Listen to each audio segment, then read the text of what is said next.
Let's face it, buying a vehicle should be straightforward and stress-free, and that's exactly how Two Rivers Ford has been doing business for decades. This locally owned dealership has a non-commissioned sales team whose only focus is to find you the right vehicle at the right price without the pressure. So you'll actually have a fun car buying experience. Great prices, easy financing, and a non-commissioned sales team. Two Rivers Ford, the South's most trusted Ford dealer.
Good morning.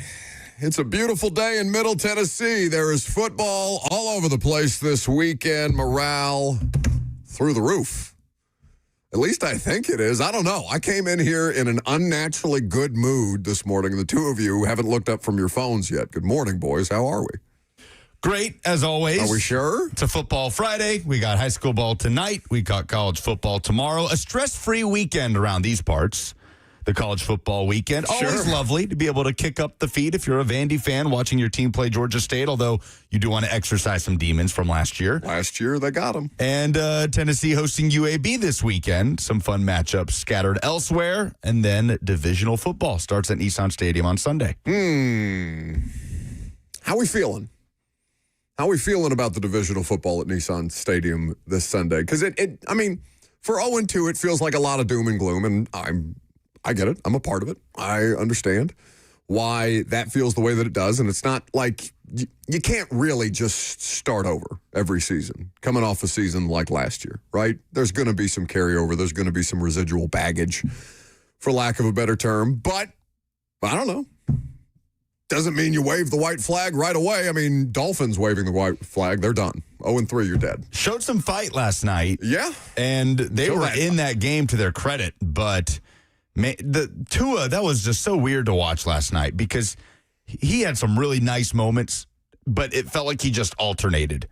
Miss would be followed by just an excellent timing throw, right? Like putting the football on the sideline and letting go of it before Jalen Waddle's even out of his break, followed by a dreadful interception to essentially lose the game. Yeah, the interception was bad. That felt like, I mean, a defensive back has never looked more at ease picking off a quarterback. He just kind of strolled into it. And 10-point loss for the Dolphins, though it did feel closer than that. Buffalo felt like it was being threatened the entire time. I mean, I don't know. It kind of waned. It was a weird game that way because it felt like right before half, we were on the verge of a blowout. And then all of a sudden, the Dolphins are drawing it to a tie, taking that into halftime, and on the road, divisional game. It's as cliche and unanalytical as you could talk about football, but like in divisional games, this is something that you really can't assign too much value to what the team has done prior to that game arriving. Like divisional games are different. These teams know each other way, way better. These coaching staffs know each other way, way better. You see them twice a year. You're going to be as infinitely or as intimately familiar with your opponent as humanly possible. The line was 12.5. That's outrageous in an NFL game. I don't care how bad the Dolphins are.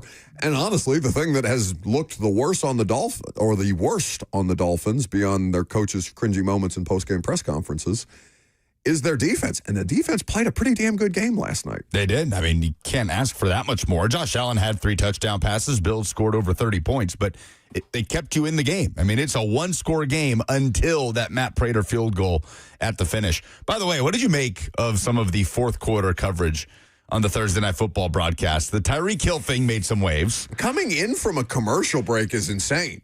Yeah, so 7 minutes left in the game. It's tied, I think, 21-all at this point. And they come back from break with the shot of Tyreek Hill on the sideline, and it's Kaylee Hartung just running through all of his off-field stuff that he's dealing with, the domestic violence accusations, his history of domestic violence accusations. And like, I guess it's a story that's part of the story, sure. Talked about around Tyreek Hill. Also, you know who his ex-wife is? It's Kenny Vaccaro's sister. It's just an insane thing that Tyreek Hill would be in a domestic violence situation with a member of the Vaccaro family, knowing what Kenny Vaccaro does for a living or did for a living at this point in time. But it was the timing of it that was weird. It was just weird. Like it was midway point of the fourth quarter. Like it's crunch time in a divisional game in week 3. Game. It felt like they had it in. Like, they were prepared to talk about it, and they just, like, didn't get to it at some point earlier in the game. Which I get it. Like, I've been there. Like, it happens. Yeah, but that's a tough thing to just jam in there. Al Michaels was like, Noah Lyles hoping to beat the 200-meter relay. By the way, Tyreek Hill beats his wife. Like, he just could not have come in any more off the top rope. No, it wasn't. Out of left field, man. It wasn't even like, because, I mean, Al and Curb Street knew that was going to be what Kaylee Hartung was coming back from commercial break with. And it was weird because it was just like shoehorned in there, and then they just went right back to the football. Like, I didn't know if there was something that happened with Tyreek Hill in game. Like, was he pushing a coach around? Was he getting animated on the sidelines? Was there something to indicate the violence that is Tyreek Hill off the field, on the field, beyond, there's Tyreek Hill. Let's talk about the fact that he beats his wife. I mean, it was like Taco Bell ad, 30 seconds of Tyreek Hill domestic violence pass, and then, all right, third down, 7 minutes to go. Curb Street talking about the blocking tight end that caught his touchdown. I was like, what do I do? It was kind of crazy. But, and then this did not go as noticed as the Tyreek Hill thing, but they had me cracking up at the end of the game when Matt Prater is setting up for that field goal to make it a 10-point game, seal it, and just out of nowhere, again, out of left field, Hey, let's run something back. Let's look at the almanac, right? The play on words with Al Michaels. Remember, Bills fans, when you lost 4 Super Bowls in a row? Remember when you missed this kick to lose the Super Bowl? Anyway, here's Matt Prater to send you to 3-0. We brought Scott Norwood into studio so he could talk about kicking wide right. Hey, Scott, what would you do? You know what? That was one of the. It's like obviously how many Bills fans are just like, oh, hey, easy. What's that we for? were having a good time. Peter Griffin. It was bizarre. Like that's. We're having a nice time. He's literally setting up for the field goal. Hey, Bills fans, remember this? It was very, very interesting broadcast in the fourth quarter. Well, just not even in the fourth quarter. It was filled with moments like that. Now that we're kind of rehashing it, and you're paying attention to the football, so you're not really. At least I wasn't as locked in on these individual moments in real time. But like they brought Ryan Fitzpatrick up to the booth. He played for the Dolphins and the Bills. Obviously, he's sitting between Herbstreit and Michaels, and Al Michaels said something to the effect of, "Oh, they love you here. I mean, you're no Jim Kelly, but they love you here." It's just like a weird shot. I mean, Al Michaels has been doing that stuff for a while. I do love Al Michaels, He's man. the best. I love just the. He doesn't care about things that could get people mad at him, or he just calls the game. And him and Kirk just plays off of it so well. Like the reverence that Kirk has for Al Michaels in the booth, you can tell. I think makes for a good chemistry. I do enjoy that tandem. You know what I don't enjoy? And this is probably just a me thing. Do you guys see the penalty in the red zone where Josh Allen kind of scrambles a little bit? He gets kind of wrapped up. The referees blow the whistle uber early. Like, I feel like they have been letting people play through the whistle for a minute. Yeah. They get tied up. If anything, flags have been late in the games that I've done. Spencer Brown and the Dolphins defender get tied up. They end up on top of Josh Allen. They throw an unnecessary roughness penalty. We're giving him the Tom Brady treatment now. Anytime someone tackles Josh Allen, his big ass, his Bigfoot quarterback draw sneak as big as the Eiffel Tower ass is getting he got tripped up. The dude got tripped up, and they get him basically half the distance to the goal, free touchdown for the Bills. Like, that was not a penalty. Okay. It seems that we have stumbled upon an underlying trigger for you. Yes. Because you're very bitter about Josh Allen's MVP. It's not even the MVP as much as it is how we are officiating the games. Because if you go back to week 1, Lamar took a dead spear to the chest from Ed Oliver. After he released the ball, no flag. But if Josh Allen gets pile drove into the ground, let's go ahead and award the Bills 50 points on the board. They instantly win the Super Bowl. It's just lame. It's just lame. Especially in a game where it did not have to be that call. The Bills were going to win that handedly anyway. That was probably the sloppiest game they're going to play all year. They did not need that call. They did not need preferential treatment. That is my issue. I'm not saying that you don't have a good argument to surround your bias, but I see you. I see you back there. You don't fool me. Yeah, I'm not trying to fool anybody. I'd clock him in the jaw quick as I could if I'd get away with it. Not like I could do anything. He'd probably eat it. You swing up. Hey, you can't come down here. He's like holding me back with his hand on my forehead. Like, I'm swinging wildly. Let me at him. Let me at him. Scrappy Doo. So I'm going to push back a little bit because, like, I do enjoy Kirk Herbstreit with Al Michaels, but I miss him and Chris Collinsworth because it just felt like a couple of your, like, maybe uncle or your grandparents or something like that just sitting around having a glass of scotch. Like, Herbstreit is super reverent towards Al Michaels, just in the same way that he was with Lee Corso. And you love that about Kirk Herbstreit. It's a really, really redeeming quality. And he does, like, they do a good game. I enjoy their broadcast, even if people get on Al Michaels for whatever. But I do kind of like that Collinsworth is irreverent with Al Michaels, that it's more like peers as opposed to, broadcasting legend. I respect you. Yeah, for sure. I mean, Kirk brings it up all the time. Like, they'll be talking about something that happened in the 80s. Kirk will be like, "Oh, you called that game, didn't you?" Like, he'll be kind of prodding and asking questions. That's very cute. That's fair. No, that's very cute. It's like, you know about that, old man. Don't you talk about it? Al and Chris were fantastic together, but I do love the Mike Tirico, Chris Collinsworth combo, too. 615-737-1045 is the number. Facebook, YouTube, Twitter, and Twitch. You can interact with the F&M Bank chat there. If you like, we'll talk more about the Titans and the Colts because we have an injury report, and the injury report is worth discussing on both sides. I'm Buck Rising. It's 104.5 The Zone.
Welcome back to the show, fueled by Hattie B's Hot Chicken, the best hot chicken in the world. Also great apparel at Hattie B's. I got a Hattie B's jersey on today. They've got a new merch line. If you are into hot chicken wear, it's not really hot. I would wear it, even if it wasn't just a Hattie B's thing. They got cool stuff. I need to stock up on those Hattie B's like chicken skins that they have in the bags. Oh, like the snacks? Yeah. Well, yeah, because you just spend every day raiding our vending machine. Honestly, Hattie B's would probably make their money back on us if they just put the hot chicken skins, like the pork rinds, their version of pork They're rinds. like chicken skin crisps and just packed with protein. Yeah. Healthy. If they put them in our vending machine, they would make their money back on Lucas alone. I'm going to order some right now. Oh, Hattie B's? I'm actually down to do. You guys want to do lunch? You won't do that.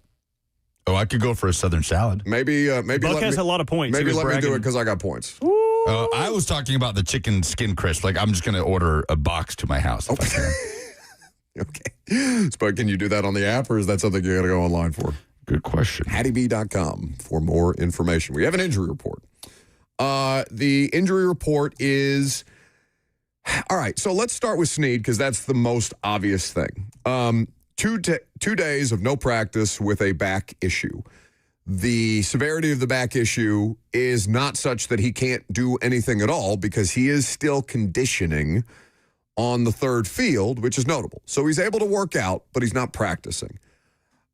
That is the most optimistic version of the Snead conversation, I guess, at this point, because it would be easy to be like, yeah, throw your hands up in the air and say, oh, God, again, another injury, a different injury. It's not the quad, it's not the knees, it's his back now. And a back issue is a problem because a back issue will affect everything. If you're just a normal person, if you're a radio producer or a broadcaster, a back problem will affect every other part of your body. If you're out there playing NFL corner and trying to match up with tight ends and wide receivers who are running at 1,000 miles an hour and you're already at a disadvantage because of the position that you play, it's not ideal. But if he's able to condition at least, it makes me cautiously optimistic that they're just like, all right, he's not going to practice anyway. He would have been a limited participant in practice anyway. Let's just slow play it and see if we can toss him out there. We'll see. He usually talks on Fridays. If he doesn't practice today, he won't talk. And obviously Brian Callahan will give us injury updates and designations before the radio show ends today with the reporters that are in attendance. But the Snead thing is the biggest concern. Sweat sounds cautiously optimistic. Latham, I don't know. If he doesn't practice again today, it doesn't seem like that's something that you can count on, or that's something that's really even up in the air. J.C. Latham dealing with this hip strain. Yeah, and that feels like the most influential. If, let's say, Latham, Sweat, and Snead, we're talking about which of those three guys the Titans need back the most. Sweat was back on the field yesterday in a limited capacity, coming off the ankle that held him out against the Rams. But between those three, I'd say the sense of urgency is probably highest for J.C. Latham. The other part of this is Jarvis Brownlee popped up on the injury report, limited with an ankle issue. He did practice Wednesday, but he was limited yesterday. You're already thin at corner. Darrell Baker Jr. spoke yesterday in the locker room. They talked about having their depth tested before. Obviously, Marcus Harris, your 6th-round pick out of Cal, is also on the active roster there. I don't know. There are a lot of reasons to look at them and say that they are going to be disadvantaged one way or the other. They're just going to have to figure it out and hope that Daniel Jones has more Daniel Jones moments that we're used to, as opposed to whatever this version that's playing for the Colts at this point is. It is a huge thing that Tyler Warren remains on the injury report, though. He did go from no practice on Wednesday to a limited participant on Thursday. Fair to expect you see him out there in some capacity. Neither Samuel Womack nor Jalen Armour-Davis, who they obviously got off waivers when the initial roster was announced, neither of those guys have been active for a game quite yet. So we'll see what happens with Snead and Brownlee. But they got to get Latham back in there. This feels like such a good game to get Latham back in there because the Colts, while they have some guys up front, the pass rush has not been good for the Colts. They are ranked. And they're without Latu. Well, we'll see. Latu full participant yesterday. Yeah, but we'll see about that. They're 30th in defensive pressures. They only have 12 through 2 games. Now, Titans obviously are lower than the Colts in both pressures and sacks. Colts are 25th in the league in sacks with 3. Titans have gotten home just twice. Simmons and Hooker each have a sack for the Titans this season through 2 weeks. But as much as this, you could look at this as an opportunity for the Colts to get some juice in their pass rush against the Titans offensive line that struggled. It's also an opportunity for the Titans offensive line to have a good performance in regards to pass protection against the Colts front that has struggled to get home. Now, Colts played one of the better offensive lines in the league last week in the Broncos, and they, in week 1, were playing the Dolphins, right? So they haven't been able to really affect the quarterback much through 2 weeks. We'll see if that can help the Titans, if they can stay on schedule, which they also have not done offensively.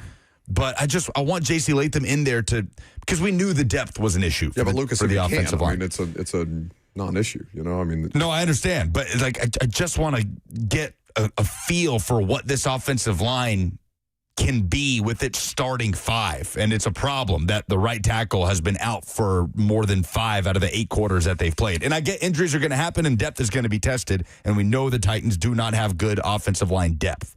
But for it to happen this early, I feel like just neuters your ability to even get a good look at this offensive line full strength. Well, yeah. I mean, it's very frustrating. It's one of the things that's frustrating about the start of the season. It's why 0-2 is not the end of the world, but it does feel problematic because the things that you were really hoping to see, both from a penalty standpoint, from a rebuilt offensive line standpoint, and frankly a skill position player standpoint with Calvin Ridley. I know Tony Pollard has done as much as Tony Pollard is capable of doing, to his credit. I got no issue with Tony Pollard. Alec Iamaner is going to be something that is... people will probably try to make too much out of it because I like Alec Iamaner as a player. I am glad that they have a 4th-round pick who can play at this level and who can be relied upon to make plays on a somewhat regular basis. I'm not going to Tajay Sharp my way into thinking that Alec Iamaner is something more than he actually is, which is fine. He can be a complementary piece, but they need somebody. They need Calvin Ridley to do his job. And more than just like the 2 catches here in the middle of the game when the game's not really on the line, like for, what was it, 21 and 26 or something like that, on those Cam Ward rollout plays. Like, if there's a 3rd down catch to be made, you got to make that catch, bud.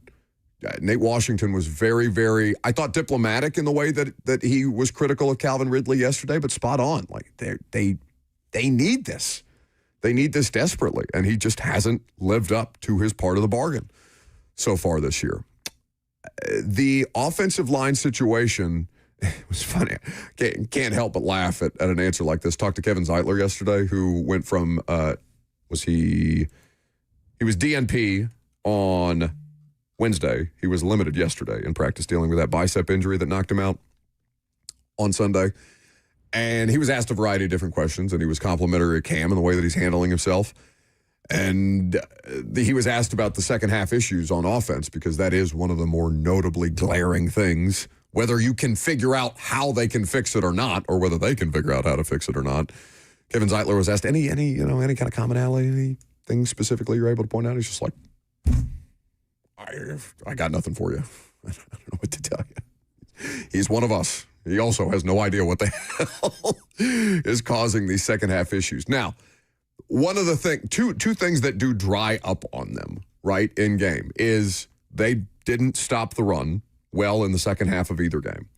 And their running success, their rushing success as an offense with Tony Pollard against both the Broncos and the Rams in the first half of games also seemed to become less efficient and less effective. And Tony Pollard was as effective as I think you can ask him to be. I don't want Tony Pollard having to come up. Like, I don't think that Julius Chestnut needs more carries or anything like that. I'm just not really sure if it's just a thing where defenses are looking at Tony and be like, all right, we stop that. They can't beat us. Yeah, and it puts them behind, right? Teron Davenport had this stat on ESPN. The Titans have had 3rd and 7 or more to gain on 21 of their 31 third downs so far.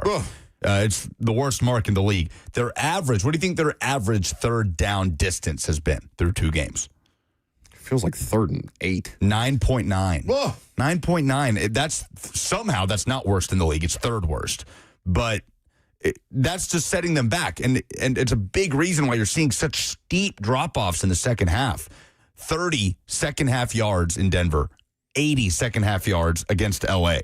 Like, it's an improvement, but 80 yards in one half just isn't going to get the job done. So big drop-offs in both second halves. And we've heard this phrase multiple times now from coaches. Chimere Dike said it when he was on the show yesterday. Competitive stamina. Clearly, that's something that's been preached all week in there. Competitive stamina to stay in games for 4 quarters. Cam Ward has emphasized it in his press conferences. So I think we're all going to have a pretty keen eye on the third quarter of this game. Okay. Is that a fair thing for me to criticize? You tell me, because I don't want to, get all bent out of shape about the idea that they're having to emphasize competitive stamina for professional football players. Yeah, it's not encouraging through 2 weeks, obviously. I mean, you're off to an 0-2 start. It's going to be hard to find anything that's been encouraging so far, but it's just something that they seem to keep coming back to. Clearly, it's a hump that they've got to get over at this stage of the season. Now, popping some big plays can probably do a lot for your competitive stamina, and suddenly you're in the game, and it's the third quarter, and you have some momentum. They're just losing all of their juice in the second half. A lot of that's self-inflicted, like it was in week 1, and a lot of it's just simply being overpowered, like it was in week 2. And my fear is that the Colts are able to do what the Titans have struggled to do. If T'Vondre Sweat doesn't play, we don't know, we'll see. It feels likely that he plays. Hopefully. Yeah. But if he doesn't, I worry about the Colts' ability to just be able to churn first and second down runs with Jonathan Taylor, who's had a fantastic season, and be able to get into situations where the Titans have to really ride that line on when to send pressure, when not to send pressure. Daniel Jones was also excellent against pressure last week, and it'll just continue to put the Colts in advantageous positions throughout the course of the second half offensively. So T'Vondre Sweat coming back into the lineup feels huge for the Jonathan Taylor aspect of all this. He was leading the NFL in rushing. Now James Cook is, but James Cook obviously has played Thursday Night Football in week 3. Taylor, by the way, last time he played the Titans, pretty good day. Killed him. Yeah, I mean, that game ended up, both Titans-Colts games were one-score games last season. The first one was a 3-point loss. The second one was not. Yeah, like the Titans made garbage time touchdown. Yeah, pretty much. Yeah. They made it a one-score game late, and I remember us looking up like, oh, man, they're kicking an onside kick in this thing. But, yeah, no, they were down big. The run defense was the big thing in that game at Lucas Oil Stadium. That game. He didn't play in that game. Anthony Richardson ran all over them. Jonathan Taylor ran all over them. So I imagine that'll be another big point of emphasis this week, and Taylor has been excellent. He's been excellent. We do this every time. It's like deja vu every time we talk about Jonathan Taylor. 26 years old. Yeah. 26. Like, that's gross. Dude is still right in the middle of the prime of his career. I do that with Jeff a lot, too. Jeff's only 28. I feel like he's like 32, but maybe it's just, the bad football ages everybody that way. I think that the Sweat injury or the Sweat return, potential return, is the most important thing for this game specifically, because it's like a full yard per carry less that defenses average against the Titans when Sweat's in the game.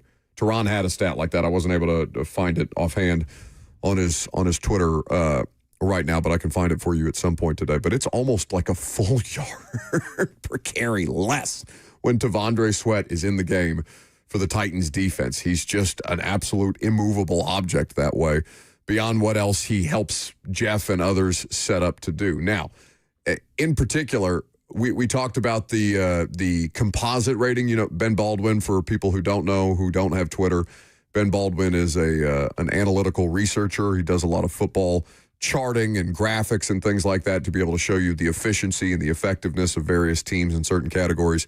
He does an offensive line pass protection composite where he takes Pro Football Focus, ESPN, and I want to say it's FTN, the new Aaron Schatz website, the DVOA, the Advanced Analytics site.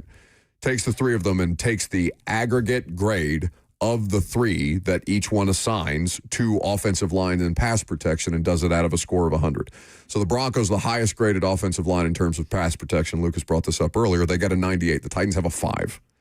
They are the worst by the mile. Now, the even more irritating thing is that the Rams were second lowest on that list, and the Titans had 1 sack, and it was just kind of that Amani Hooker, hey, let me tap him on the helmet, counted as a sack type of thing. Yeah, which was schemed up by Denard Wilson. Sure. First career sack for Amani Hooker. But, yeah, they weren't able to affect Stafford nearly enough last week. Got to find ways to get to Daniel Jones. 615-737-1045.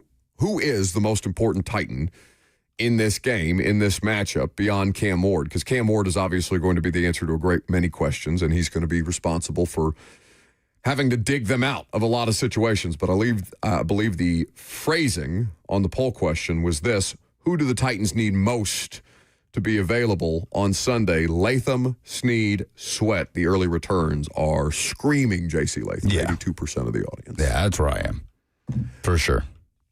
Now, beyond that, the Texans are 0-2 this week, or coming into this week, suffering their second loss of the season on Monday Night Football against the Bucs. They are at Jacksonville this weekend.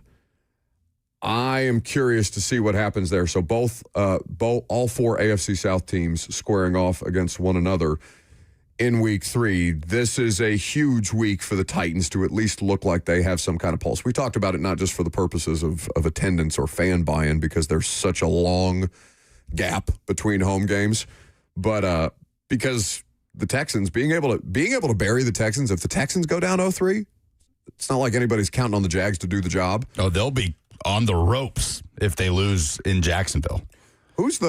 Well, I guess we have that conversation later on in the show. The 0-2 team most likely to get a win this week. Should we just leave the Chiefs out of that conversation? They are at the Giants. Yeah, they're the most likely, for sure. Although Russ last week, I mean, Russ is the NFL's lead passer after 2 games. Russ at the end of the game. Like, he was much better at the end of that game. And obviously the Malik Neighbors highlight. Malik Neighbors, man. Yeah. You got to get on a better football team. It's so bad. But it does feel like Sweat is the most likely out of the 3. Latham would be somebody who I think fans just want to see, because it's a different kind of a conversation, right? You just want the offensive line to play together. You have to figure out what they are. Sweat feels like the more important individual player in this game, though, than J.C. Latham. You can find ways to help John Ojukwu or whoever they trot out at right tackle this week. I don't know if they're going to switch it up again. We'll see. I mean, I guess in terms of what it would take to stop the Colts to find a way to make them one-dimensional. Yeah, which hasn't happened yet this season. But again, when we've talked so much about this season being all about Cam Ward and seeing Cam Ward progress, it's hard for me not to say that the offensive lineman, the top 10 pick, the highest drafted offensive lineman on the Titans offensive line, being back at right tackle is not the most important thing for the Titans and for Cam Ward this week. Yeah, I just don't think it impacts the game as much as Sweat does. Like, I think they can figure more things out. I don't know, man. Think about how much that hampers you as an offense, having to adjust for John Ojukwu being at right tackle. Yeah, but if you're out of the game, if they're just running all over you, you make it close late or whatever because you're getting garbage time touchdowns, like, you have to stay in the game. Lucas, this is the thing that's going to help Denver. It's going to help Green Bay. It's going to help Houston, even though they're going to struggle. It's helped Mahomes. Like, if you have a good defense that can just get you more opportunities, more cracks at this thing, it's going to increase your percentage chance to do something with it. Now, maybe the Titans squander those opportunities, but that's what I'm saying. Like, they don't have a cheat code on defense except Sweat. Sweat and Jeff are cheat codes. So one of the cheat codes didn't play last week. They got run roughshod over in the second half. If you get them off the field, you give yourself a chance. Cam's been hit more than any quarterback in the NFL through 2 weeks. Yeah, but he's taking some of these. It's not that he's just getting his... It's not like they're not getting beat like a drum the way that NPF was, even when Ojukwu's in there. But they're getting beat. They're getting beat. They're getting beat. Like, so for me, Dan Moore's getting beat. The pressure off the left side is almost as bad as the right. I don't know, man. For me, a healthy, full-strength offensive line, especially against the Colts pass rush that struggle to get home. Like, and this is where we talk about Sweat is more important to me, though. The matchup versus what's best for Cam Ward. I'm still in the mode of what's best for Cam Ward when it comes to having these discussions on what's the most important thing for the Titans. What's best for him is to win a football game, for them. I mean, Brian Callahan is talking about it, Monday? Where he's saying they just need to, like, feel success, which is so sad. It's pathetic, but that's what it is. You can't, who were we talking to yesterday? Pollard. Pollard in the locker room yesterday said Tyler Lockett did a really good thing that I guess nobody else either had thought to do or felt in the moment to do after they lost to the Rams. Lockett's 33 years old, or going to be 33 at some point. He's pretty close. What he had to emphasize in the locker room to all the young players that they're leaning on, first and second year players, is that this is not college. You're not dead when you lose a game. And even in the modern college football, I mean, you could probably lose 2 games, still sneak into the playoff. But you are not, your season isn't over when you lose a game, the way that it does feel like that in college at the highest levels, which a lot of these guys have played at. You're still in it, even though 0-2 feels gnarly. And you got a lot of baggage there. They need to win a game. Sweat. If you've got a bad pass rush, all right, then the degree of difficulty for the backup offensive lineman should be easier.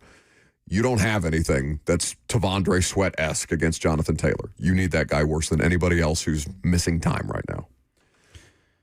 Offense needs all the help it can get right now, too. So they're both of your help this week is that you're playing. Lucas, your help. Yeah, for sure. No, it's a semantic argument at the end of the day. I agree with you to an extent. But, like, your advantage this week for the offense is that you're not playing the Broncos and the Rams. You're playing the Colts. They got a worse pass rush. Okay. At least you're allowed to look like you belong at the NFL level if you're a depth offensive lineman against a pass rush that's not great. I also think the drop-off from J.C. Latham to John Ojukwu is bigger than the drop-off from Tavondre Sweat to the Titans up front defensively. I have zero evidence of that based on the most recent sample size. Like, Kyron Williams killed them. Absolutely killed them. I'm not saying there's not drop-off. No, for sure. But I think it's bigger when you go from Latham to Ojukwu.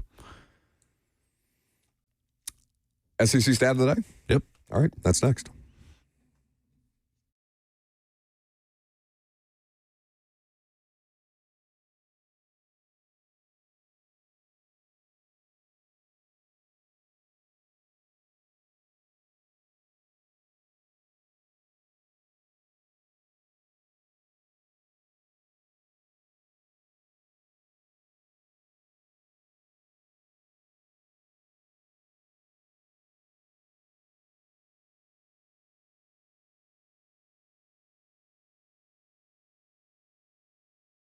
Erectile dysfunction, it can wreck your confidence. It can impact your relationship, your mental health, and even your sense of identity. But the good news is that there's real help. Since 2014, the Tennessee Men's Clinic has helped thousands of guys get back to feeling like themselves. These aren't cookie-cutter solutions that they offer you. The Tennessee Men's Clinic is urology-based and staffed with multiple licensed providers who specialize in men's sexual health. They use proven treatments tailored to your specific situation. No one size fits all. Your initial appointment is only $99 and includes a full medical consultation, blood work, and, if medically advised, a test dose right there in the office. So don't procrastinate. Call now at 615-208-9090. That's 615-208-9090 or book easily online at TennesseeMen'sClinic.com.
Well, that's interesting.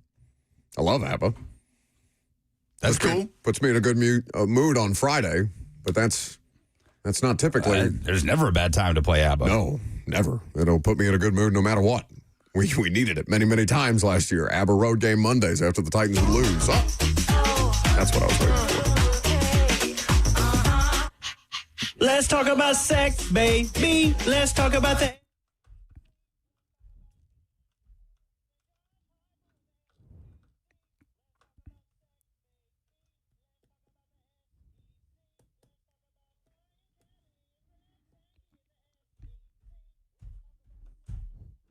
I wonder if ABBA were SEC fans. Probably not.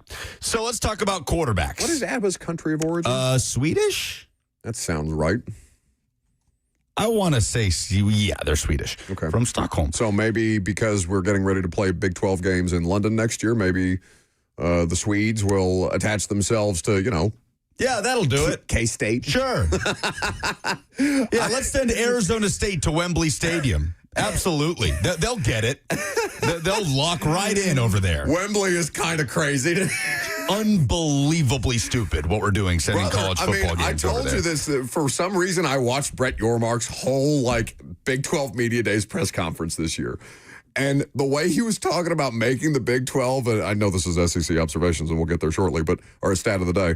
But the way he was talking about making the Big 12 an international conference, I'm just like, what? Arizona State and Kansas are playing in the inaugural Union Jack Classic, September 19th in London in 2026. Unfathomably idiotic that we're putting college football games in Wembley Stadium. We don't need to get into this. Okay, let's talk quarterback rankings in the SEC because it has not gone the way that it was expected to go through the first couple weeks. Garrett Nussmeier winning games at LSU. Not the Heisman contender, potential number one pick that we thought he could be. Injuries have had something to do with that. Arch Manning, it is well publicized, has had a dreadful start to the season. Really bad. Lenora Sellers hasn't been great. They haven't been good around him. They need him to be Superman every week. And he's dealing with a concussion, his status in doubt for a huge game for South Carolina, by the way, against Missouri. If they lose to Missouri, South Carolina going on the road tomorrow, if they lose that game, season feels over. They haven't even reached the meat of their schedule, and it heats up later in the season when you look at their schedule. This is a team that was supposed to make a leap to be in the playoff this year. So high stakes for South Carolina.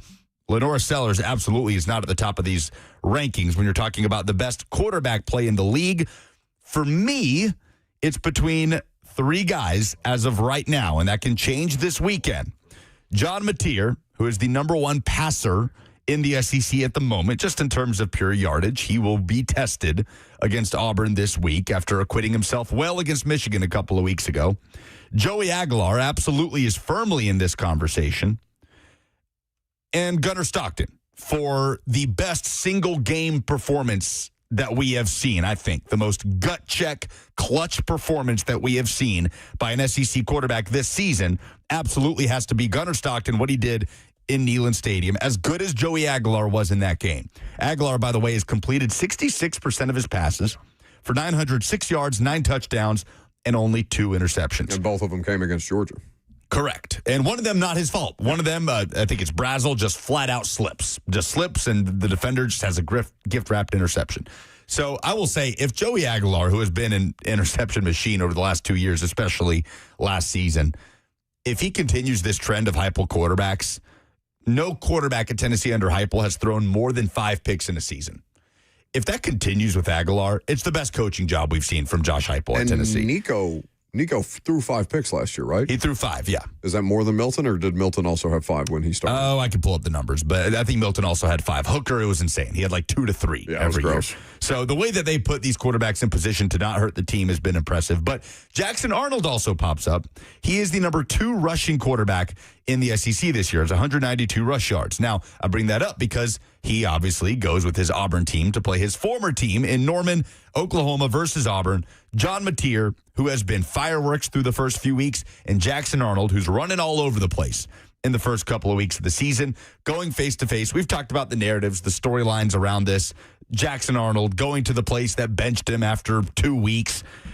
But I'm legitimately curious at how much Auburn is able to do what they have done in the first 2 weeks at Oklahoma against that Brent Venables defense. What happens if the onus is on Jackson Arnold? He's unable to use his legs as much, and he's got an entire stadium of people that sat there and screamed for him to be benched a year ago. And he's still a young player. Like, he's a true sophomore. The discourse online, because I saw a current Oklahoma player quote tweet, basically, the tweet from the Oklahoma fan was Jackson Arnold needs to leave the field on a stretcher. And, you know, a current Oklahoma player said, like, chill out. It's not that deep like that. I mean, and there's going to be that with college fan bases, with sports fan bases, that dialogue online either way. But I mean, they're ready for it. They want that. That's a blood in the water moment. If they feel that, they're going to capitalize on it, like you're saying.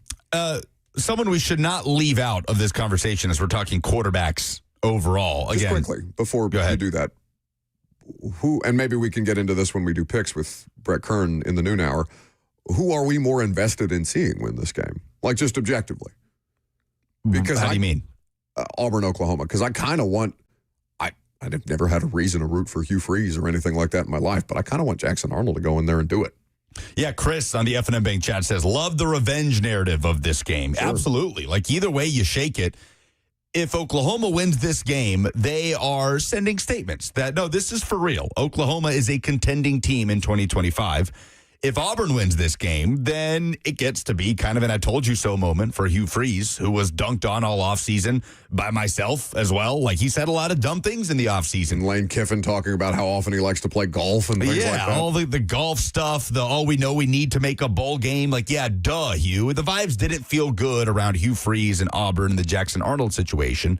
This would do a lot to put Hugh Freeze in the good graces of Auburn fans and put Auburn into a conversation that maybe we didn't expect them to be. And they haven't been in, quite honestly, in quite a few years. Been a whole lot of 6-6 for Auburn football over the last few years.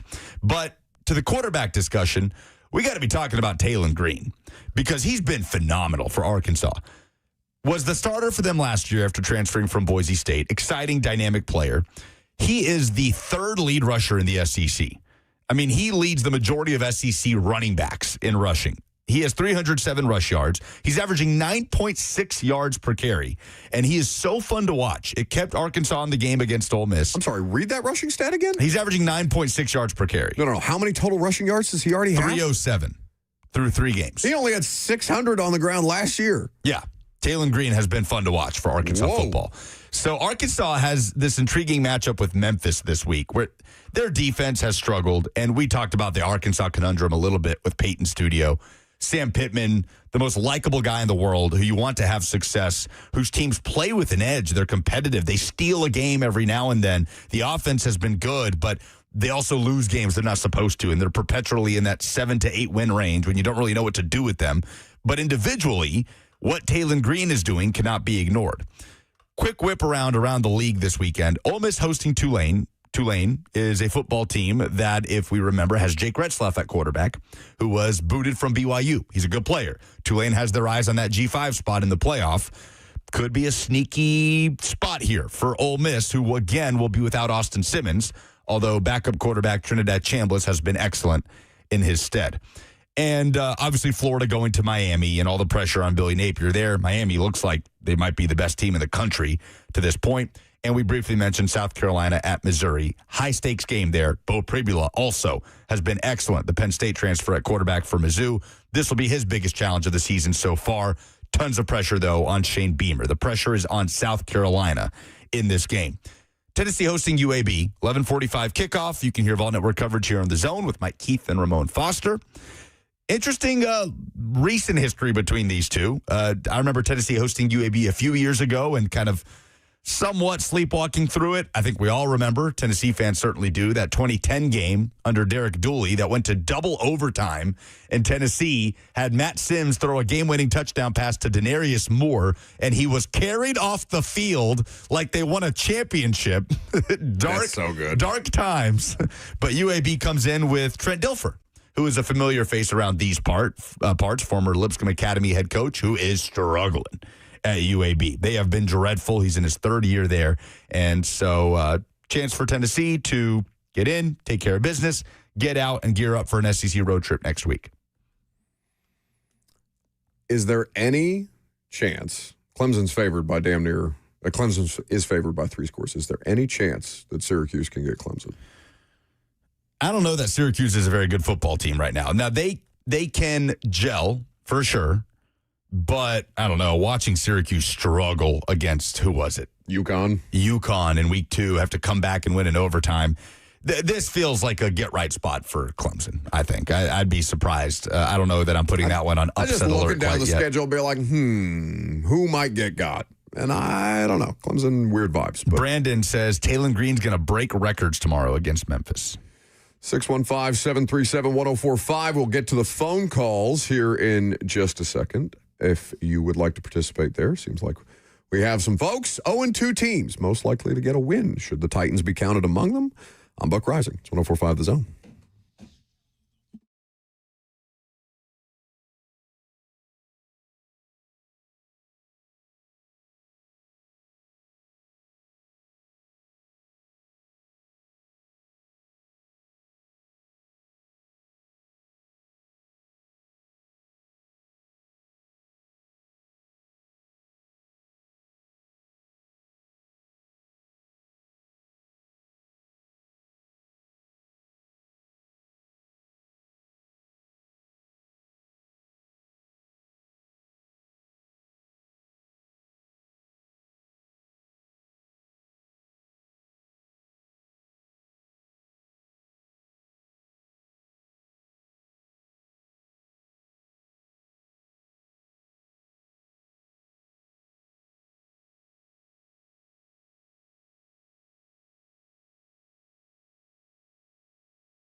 11:03. Good morning from the 104.5 The Zone Studios. I'm Lucas Panzica. The Bills intercepted Tua Tagovailoa and turned it into a game-sealing field goal late to win 31-21 over the Dolphins on Thursday Night Football. Josh Allen with 3 passing touchdowns, and the Bills are 3-0. Miami still winless. The Titans opened the AFC South slate against the Colts on Sunday, looking for their first win of the season. J.C. Latham, L'Jarius Sneed, and Bryce Oliver did not practice on Thursday. Brian Callahan will update injuries in the noon hour. The League Company countdown to kickoff hits the air at 9 a.m. Titans countdown at 11, and kickoff between Titans and Colts with Taylor Zarzour and Coach Dave McGinnis is at noon from Nissan Stadium. Tennessee will remain at home. They host UAB tomorrow. Kickoff at 11:45. Fall Network coverage starts at 9:15 a.m. on The Zone. And Nashville Soccer Club is back in MLS regular season play Saturday at Orlando City. Nashville can clinch a playoff spot with a win. Kickoff at 6:30. Pregame coverage starts at 6 on The Zone. For all your foundation repairs and waterproofing needs, visit USSTN.com. Breaking news at once on your home for the Titans and Vols. This is 104.5 The Zone.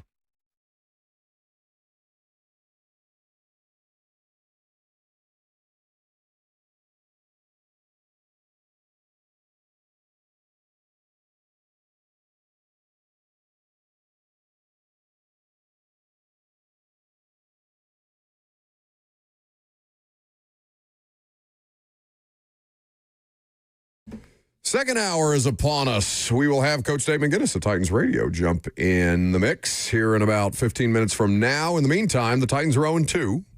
0-3 is a death sentence. Not to put any additional pressure on you, but that's what it is. I hate to do must win 3 weeks in, but hey, man, that's what they have to figure out. Plenty of teams are in the same hole. The Dolphins just went into that 0-3 hole. Nobody expects them to climb their way out of that in that particular division, given that the Bills were the team that they pushed last night and still lost by 10. Even though they found ways to make it close, it's not good enough. Team needs to learn how to finish. Titans are criminally bad at finishing here of late. 615-737-1045 is the number. So, of the 0-2 teams, as you look around the NFL, who is most likely to get a win? Well, the obvious answer is the Kansas City Chiefs. But we're doing that because they have Patrick Mahomes. The Giants are not a pushover here. Of the bottom feeders that we talked about going into this season, and for the record, here are the teams that do not have a win, including Miami, who lost last night: Jets, Browns, Texans, Titans, Chiefs, Giants, Chicago, Saints, Panthers, and that's the list. NFC West is the only team that has 0 teams who have... Every team has won a game, is what I'm trying to say poorly. The situation for the Chiefs is interesting because their offense is the thing that is struggling the most, even though they do seem to have a better situation at left tackle with the rookie. The Giants' best thing right now is their pass rush. That is the best way to bother Patrick Mahomes. I don't know if Russell Wilson can do what he did last week, at least in the second half of last week again. I don't know if that's consistent, sustainable, or otherwise. I do think that... What's the line? Have you looked? On what? On Chiefs-Giants? It is... Don't look it up. Guess. Everybody guess. I'm already looking at it. Where is it? I'm going to say 10.5. No. Where is the game? It's in at MetLife Stadium. At MetLife. It's in New Jersey. All right. Chiefs -5.5. -6.5. 6.5. You said 10? I thought it would be 10. I mean, if Patrick Mahomes was playing one of the worst teams in the NFL any other year, would you not expect it to be a double-digit spread, even on the road? Yeah, but his team's bad. His team has been bad. I mean, remember the year they went to the Super Bowl, everybody was saying that's the worst team they've ever had. And I feel like the spreads would still be 10.5. I mean, maybe we're just so used to seeing them play in one-score games that Vegas has stopped giving them that benefit of the doubt. Because that's all they do, right? They win the one-score games. That's their thing. But they have played a tremendous amount of one-score games and gotten away with it in a great many of them. So 5.5, or I'm sorry, you said 6.5? Yep. 6.5 feels right for where they're at right now. So I don't know that they're the most likely team to get a win this weekend. It would be crazy if they went down 0-3, though. Well, the Bears are at home, 0-2. They host the Cowboys. The Saints are 0-2. They go to the Seahawks. Texans at 0-2 go to the Jaguars. Panthers at 0-2 host the Falcons. Ooh. The Jets at 0-2 go to the Buccaneers. And the Browns at 0-2 host the Packers. Of course, the Titans are another one of these hosting the Colts. It's like every player on the Bucs is already hurt. Cody Mauch going down for the year with a knee injury late on, what was that, Wednesday night? I think I saw that. Yeah, there is not a single 0-2 team this week that is favored in their respective matchup. Except for the Chiefs. Except for the Chiefs, yeah.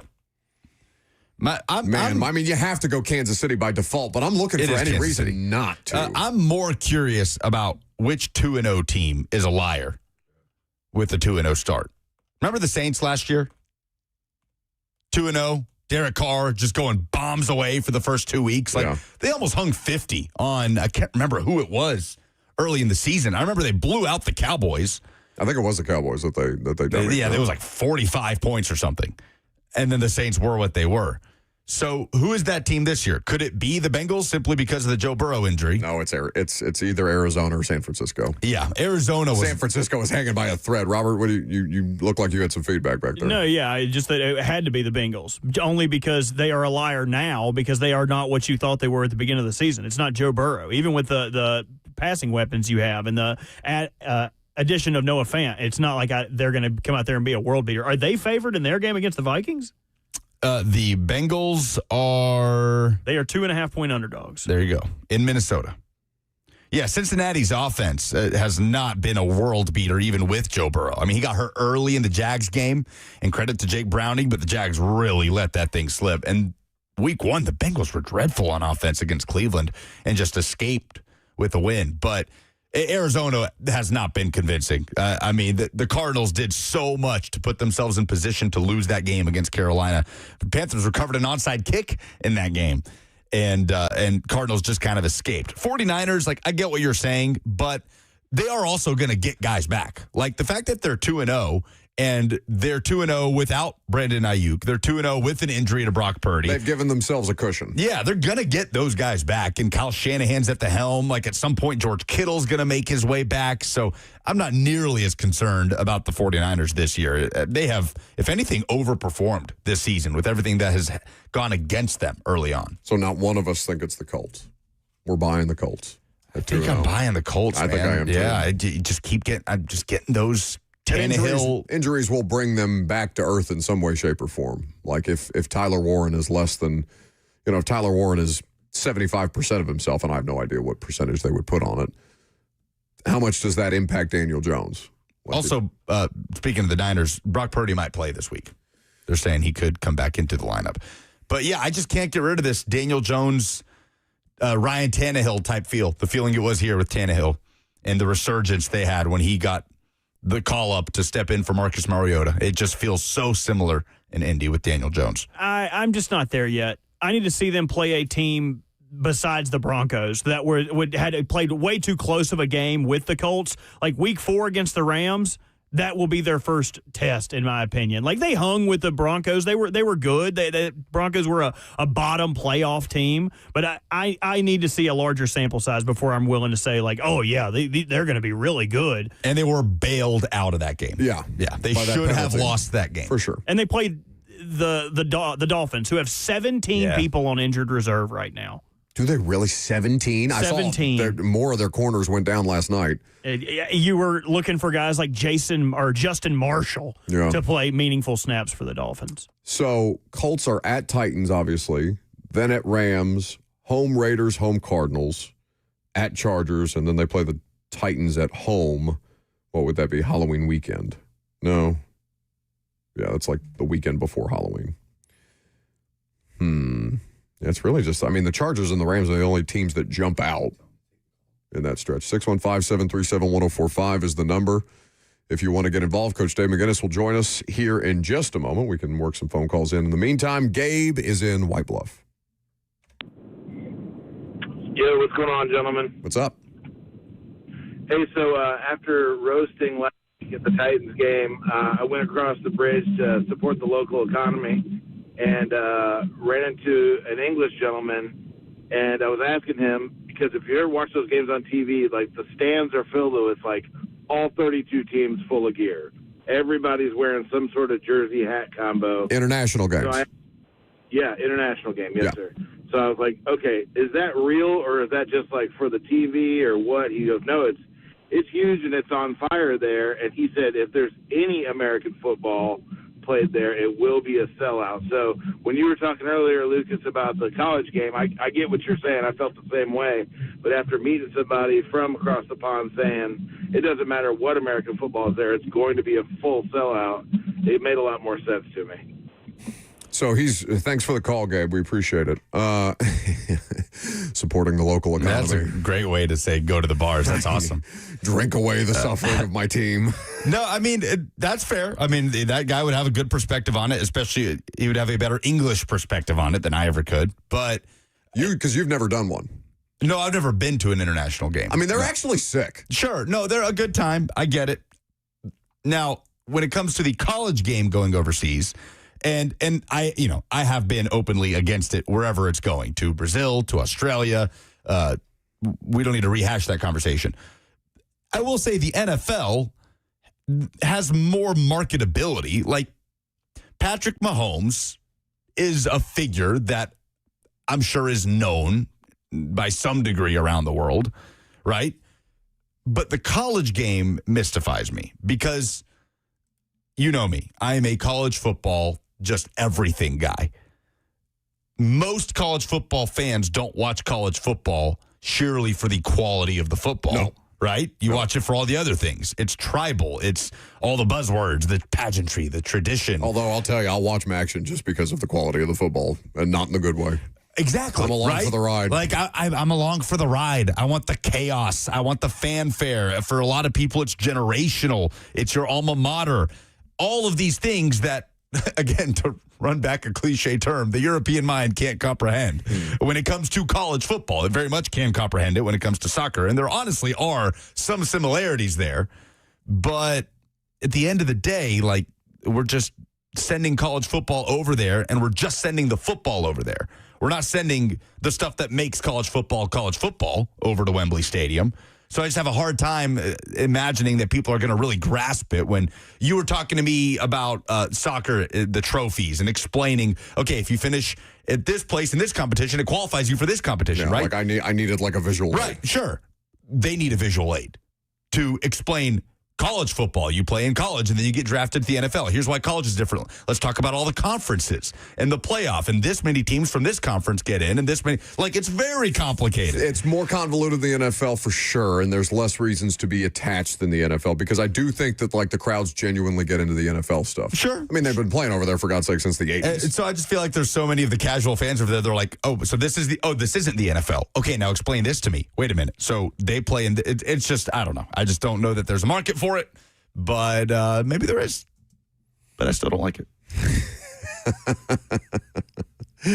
615. I mean, the crowds have been good for the Dublin games. You know, it's not like they're bad. I think enough people. Well, this is two parts, right? Because Aer Lingus has deals in place with a lot of these airports. Aer Lingus is now sponsoring the college football games in Dublin. They have a vested interest in getting direct flights from places like Nashville to directly transport you to go see your football team play. Cough, cough, Titans. I'm sure that's in the future. So there's that. And then there's also the idea that enough American fans will make it look like a good time because they just want to take an international trip to go see their teams. I'm sure, financially that's not the easiest thing in the world, but you got to watch out with Aer Lingus. I got in trouble with that last time. Coach Mack next.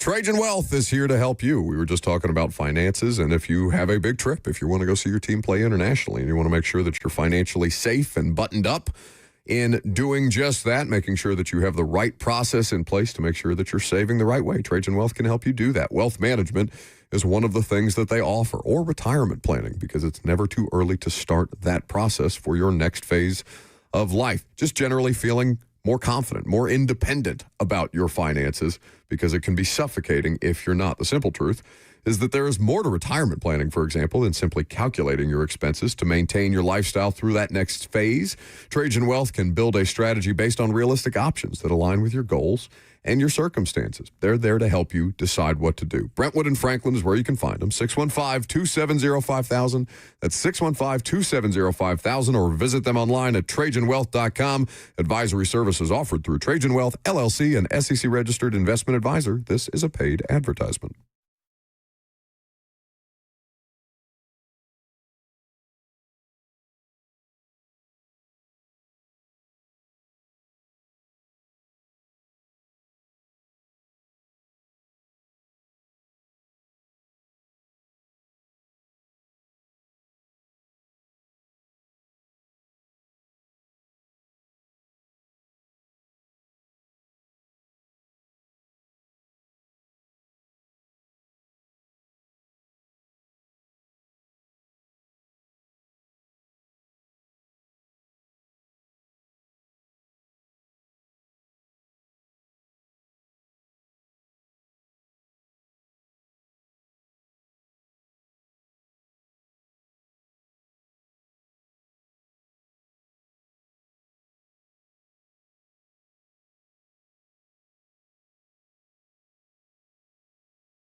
Welcome back to the show, fueled by Hattie B's Hot Chicken. Coach Dave McGinnis of Titans Radio is fueled by Two Rivers Ford, the South's most trusted Ford dealer. They've got the Fill a Ford Drive going right now. You go buy some non-perishable items between now and September 30th. You got 11 more days to do just that. You go drop them off in the beautiful white pickup truck that's sitting in the lobby out there at Two Rivers Ford, and you can help the less fortunate as we get ready for the holiday season. It's to benefit Second Harvest Food Bank and the Mount Juliet Help Center. Online for more details at tworiversford.com. Happy Friday, Mac. Hey, Buck. Yeah, I just got through talking with Tammy Jacobs. That's a great thing that they're doing out there. So everybody go by there and donate and bring some food and pick up a vehicle. Why not? While you're there, Robert was shopping for Broncos last time we were out at Two Rivers Ford. I guess it was just Monday, as a matter of fact. Coach Mack is always good to grace us with his presence. Of course, Titans Radio back on the call at Nissan Stadium before the Titans hit a 3-game road stretch, hosting the Indianapolis Colts this weekend. Divisional football, Mac. I know we've talked to you about this a million times. We'll talk to you about a million more. But this is such a critical game because of how well these two coaching staffs know each other, how often these teams see each other, and what opportunity that lies in front of them to dig themselves out of an 0-2 hole. Yeah, well, I mean, they've dropped the first 2 ball games, and so they need to take some lessons from those 2 ball games and not do the things that have put them in a hole for those 2. And divisional games are what they are. I mean, they're extremely, extremely important. And you're right. You get to know the people very, very well because you play them twice a year. And it's just, you know, if you got any kind of thoughts at all when the season starts about getting into the tournament, the fastest path is to be able to do something with your division. And so, first division game, they need to correct what they've done to put them in a hole and try to do it better. Well, and that's the thing that's, you know, probably eating at the coach. I'm sure it's eating at the coaching staff, and the players are obviously feeling the implications of this too. But it's the penalties, Mac, are crazy. And Peter Skoronski in the locker room with us Sunday after the game was just like, it's not that hard. We just have to stop. But they haven't been able to stop themselves in critical moments, and it's something that is just costing them beyond other things, other deficiencies that they might have. It's the surest way to put themselves in that hole, no? Well, the issues are the type of penalties. You know, we've talked about this a lot. And competition penalties, I've never had any problem with in my 39 years of doing this. But the pre-snap and the post-snap penalties, those are big issues, and that's got to quit because you can't get in any kind of rhythm offensively, and you take away any rhythm that you have defensively if you're just giving yardage away to your opponent without really doing anything competition-wise. Coach Dave McGinnis of Titans Radio with us. Titans Countdown starts at 11. Blaine Bishop and me and Zach Lyons will start your morning off at 9 a.m. with the Lee Company Countdown to kickoff. Well, Coach, the Colts have absolutely been in a rhythm through 2 weeks, and obviously Daniel Jones being the story. They haven't punted through 2 games. They're 2-0, and Shane Steichen has really taken well to Daniel Jones. Do you feel like we're seeing any of the things that Steichen did with Jalen Hurts in Philadelphia being applied to Daniel Jones' skill set? Why do you think Jones has had such a resurgent, I know it's early, but resurgent moment here this season? Well, I mean, Daniel Jones never was an empty chair. I mean, he really wasn't. I mean, you remember when he had the Danny Dimes moniker when he came in? You know, quarterbacks go through cycles just like every other player does, but it's just more prominent. But he's surrounded by a pretty good cast, too, and that helps a whole lot. And you're right, they haven't punted yet. They're one of the top, if not the top, in most of the categories. If you want to start talking about categories of numbers after 2 weeks offensively in this league. So, I mean, he's doing a really good job of operating it, but he's also got some pretty good help around him. I mean, they're ginning pretty hard, and the young rookie tight end has made a huge difference as far as a matchup problem. What is the process that Denard Wilson is going through this week, Coach, of knowing when to send pressure and when not to, when you consider how good Daniel Jones once was against the blitz last week against Vance Joseph? How do you walk that line as a defensive coordinator of finding that balance? Well, look, you got to call the game, the way that it comes to you. And then what you try to work on. I mean, anytime when I was calling defenses, you talk about setting up pressures. You look all week at the matchups that you think you can win, and then you go with the situations, down and distance, position on the field, what they have done. And you got a 2-game sample already, which isn't a huge one, but at least you can see, kind of what as far as the play calls that they've had, as far as formational groups, what they've done, as far as personnel groups. I mean, but you just have to have a feel for it. I mean, you can't be afraid to bring it, but at the same time, you got to be judicious with what you're doing. And plus, it depends on the tone and the timbre of the game too, as to where you are as far as score separation. Coach Dave McGinnis of Titans Radio with us on 104.5 The Zone. Tavondre Sweat missed the last game that they played against the Indianapolis Colts in the previous season, Mac. We'll see what his status ends up being. Brian Callahan going to speak with the media in about an hour to give everybody an update. And he's been working his way back from an ankle injury. But the difference with him and without him in the lineup for their run defense, it seems, no pun intended, massive. Well, sure it is. I mean, anytime anytime you miss, a player like that, it just makes a difference. And especially, with the roster the way this is now, as razor thin as they are right now, depth-wise, you lose your top guy, it doesn't help. It really doesn't. Where are you seeing Cam Ward make progress, Mac, from one start to the next? I'm sure it's incremental, but I imagine there are some things that you're able to pick up on.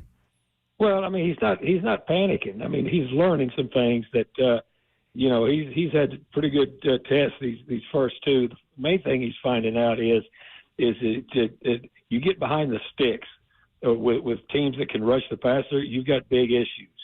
And the other thing that he learned really, really quick, and we didn't see him do it last week. We saw him thought he could do it the first week.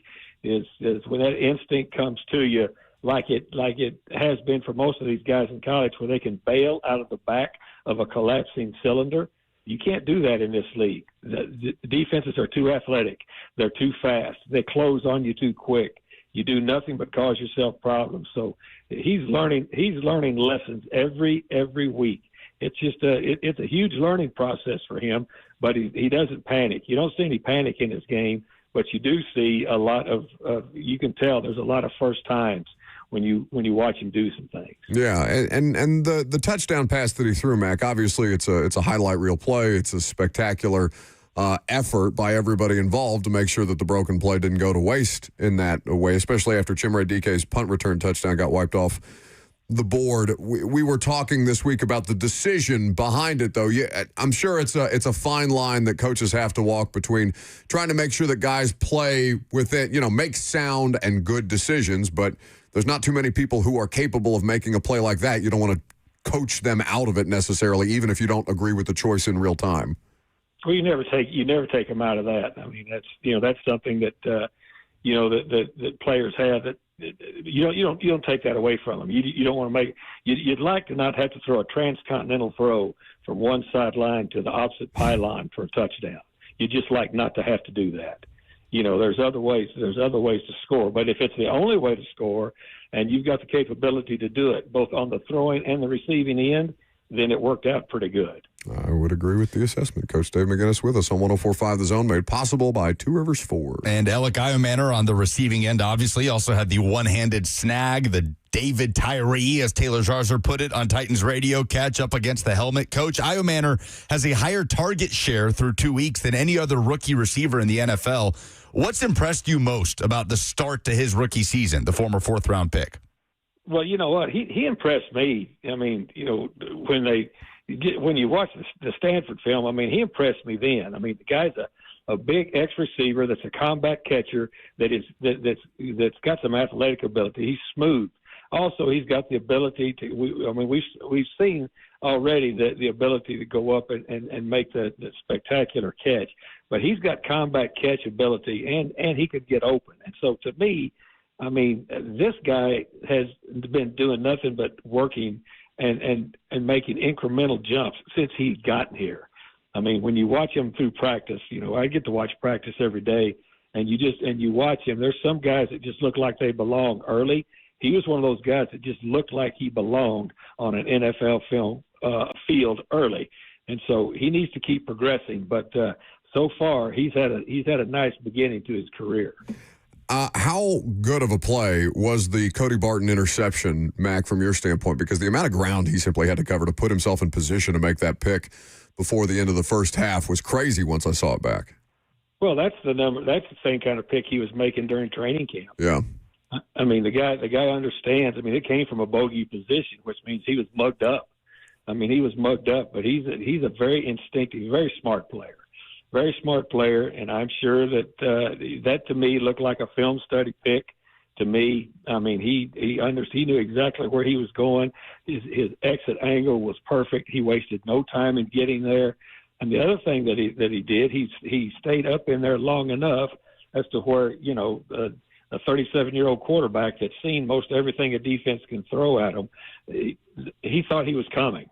He thought he was coming, and all of a sudden he wasn't. He was back there. He's a very, very, very savvy player. That was a nice free agent pickup. It really was. Coach, as we gear up for the college football weekend, I've got to ask you about your Horned Frogs hosting SMU in what, at this point in time, is the final scheduled edition of the Iron Skillet matchup between SMU and TCU. Could you educate us a little bit, Coach, on this rivalry that seems like it might be put out to pasture with conference realignment? Yeah, it's going out to pasture. It's been going on for a long, long time. The whole Iron Skillet thing started back in the 30s when somebody on the SMU campus before the TCU game was frying up frog legs in a skillet. That's where it started. That's exactly why it started. But look, with the conference realignment and the way things are shaking out, and plus now the way that it's people are trying to position themselves as far as number of games that they play that have a bearing on the tournament that it is now. It's tournament football now in college football. I hate to see it go by the wayside, but college football is different right now, guys. You guys know that. You can hear Coach Mack and Coach Doug Matthews talking college football as well as things that are going on in the SEC on Coach to Coach as Tonight well. at 11. Tonight at 11. So we'll look forward to that. Mac, we appreciate your time as always, buddy. I'll see you in the booth on Sunday. Have a good weekend. Guys, appreciate you guys. See you Sunday. Thanks, Coach. That's the man, Coach Dave McGinnis, live from the practice field where the Titans will wrap up their day of work here shortly. Well, at least the on-field day of work. And we'll get some updates for you. I love driving home late on a Friday night and catching Coach Mack and Coach Matthews talking ball. It's very comforting. It is comforting. Obviously, you can go back and listen on the podcast as well. Human beings, smart guys talking football. Podcast available for you too. Yeah, follows our high school sports coverage on Friday nights. East Nashville is. You don't have to drive far this week. No, it's beautiful. I'm going right down the road. East Nashville is hosting Springfield, first ever meeting between two teams that were semifinalists in 2024. So should be fun. 7 p.m. tonight. We'll be on My TV 30. So a couple of updates league-wide, because we're not doing headlines today necessarily, but there are headlines worth talking about. Marcus Mariota is going to start against the Raiders. Jaden Daniels is out. I just saw the BetMGM Twitter account tweet, Commanders fans having RG3 PTSD. About Daniels? About Daniels. It's probably too early for that. Robert, do you remember the play that Haloti Ngata just broke RG3's leg in half? Because I do. It wasn't even really Halotti's fault. Like, RG3 dove at him, and then Halotti's body acted like a cinder block on his knee, where it's like it had nowhere to go. His knee flamingoed the other way. Like, I remember Haloti Ngata, like, almost whipping around, like he was making a tackle, whipped around, and took the knee out. Yeah. And Kirk Cousins ended up coming back and winning that game for the then Redskins. I would. That was a very traumatic. I mean, because RG3 was the rookie of the year, and then obviously dealt with injuries as a mobile quarterback. But the game is so different that way. And Robert Griffin III is, I don't know. They were getting away with a lot. His rookie year, dude, he was juking out like all-time greats. Like, there's a play against the Vikings where Jared Allen looks stupid. Yes. He RG3 rolls out left side of the field, just takes it like 60 yards for a rushing touchdown. Jared Allen's mullet flowing in the wind as he's trying to chase him down, like effortlessly just running. And then the next year it's like, well, you're broken now. I don't want to play with you anymore. And then Daniels broke his rookie rushing record last year. Which is also insane. I know there's an extra game game, but like I would have never thought like the prolific rusher that RG3 was as a rookie would have been outdone by Jaden Daniels. But again, that's why stats are so weird, because like there are big blow-up games where it's like, okay, RG3 had 150 yards rushing, but there were probably also games where he had 20. Like Jaden Daniels is a consistent rusher where he is going to get 40, 50 rushing yards every single game. Not by big explosive plays, but just he's going to death of 1,000 cuts you. He'll get a 7-yard rush here, a 13-yard rush here. He only had 100-yard rushing game last season. And so he just chipped away week after week after week. So, yeah, Marcus gets to play his former team. They host the Raiders. A lot of backups this weekend. Hell yeah. I love the one Marcus Mariota start we get a year. I hope he stays healthy. I feel like I've had to say that his entire career. Hope he can make it. 615-737-1045. The number. Do we have things to give away? We do. Riley Green tickets. Look at that. Somebody filled the prize bucket today. Friday Fire. That's a Friday Fire. Somebody did their job today. If you tell us the thing in sports that made you feel good this week. I know your football team, your pro football team sucks right now. That's not great. But any silver lining you got, work, sports, professional, or personal, rather. Otherwise, whatever made you feel good this week, 615-737-1045. You give us your feel good, we'll give you Riley Green tickets next.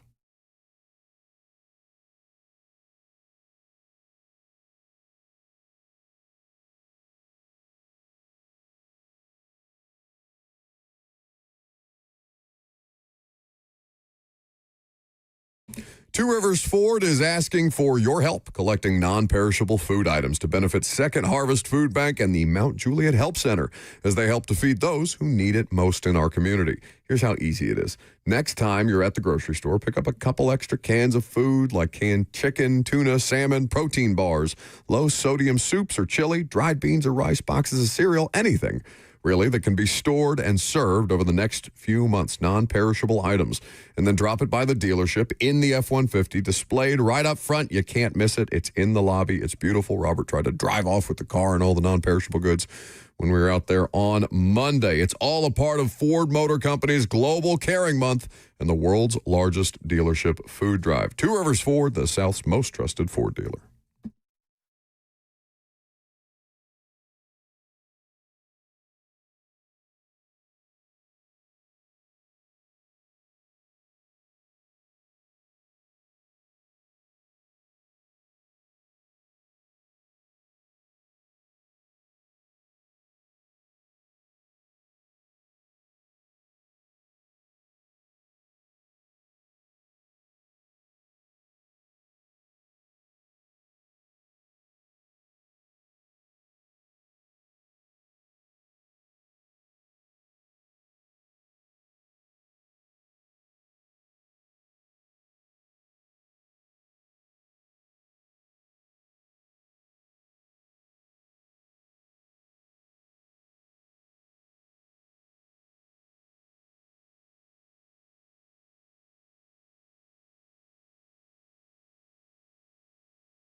All right, Friday Fire. We got Riley Green tickets to give away. 615-737-1045. The number you call us. You give us your moment of positivity. I know I don't do that very well, but I'm in a good mood today. So we'll see if we can't get your Friday Fire, put the rest of us in a good mood too. We will get to your phone calls momentarily. I will start. Nothing makes me happier on a football broadcast than Ryan Fitzpatrick in Buffalo. I love the way that the crowd feeds off him. I love the way that he feeds off the crowd. Because, we don't associate. I mean, Ryan Fitzpatrick has had moments where he's clearly got a sense of humor during his playing career, but, I don't associate his personality with being hype man, right? That's never what I've thought Ryan Fitzpatrick to be, even though I've seen him, shirtless in Buffalo, screaming into a microphone, getting the crowd hype. The way that the two of them, the crowd of Bills fans, and the way that Ryan Fitzpatrick feed off one another, it's one of my favorite things to watch on TV. We got it last night. He took his top off. He's having a big time.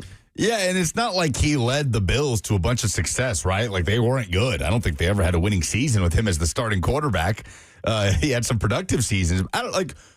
Who did Ryan Fitzpatrick have the most success with? Oh, the Jets. Yeah, he had that one Ironically enough, season. the Jets have been cursed. Maybe the Dolphins?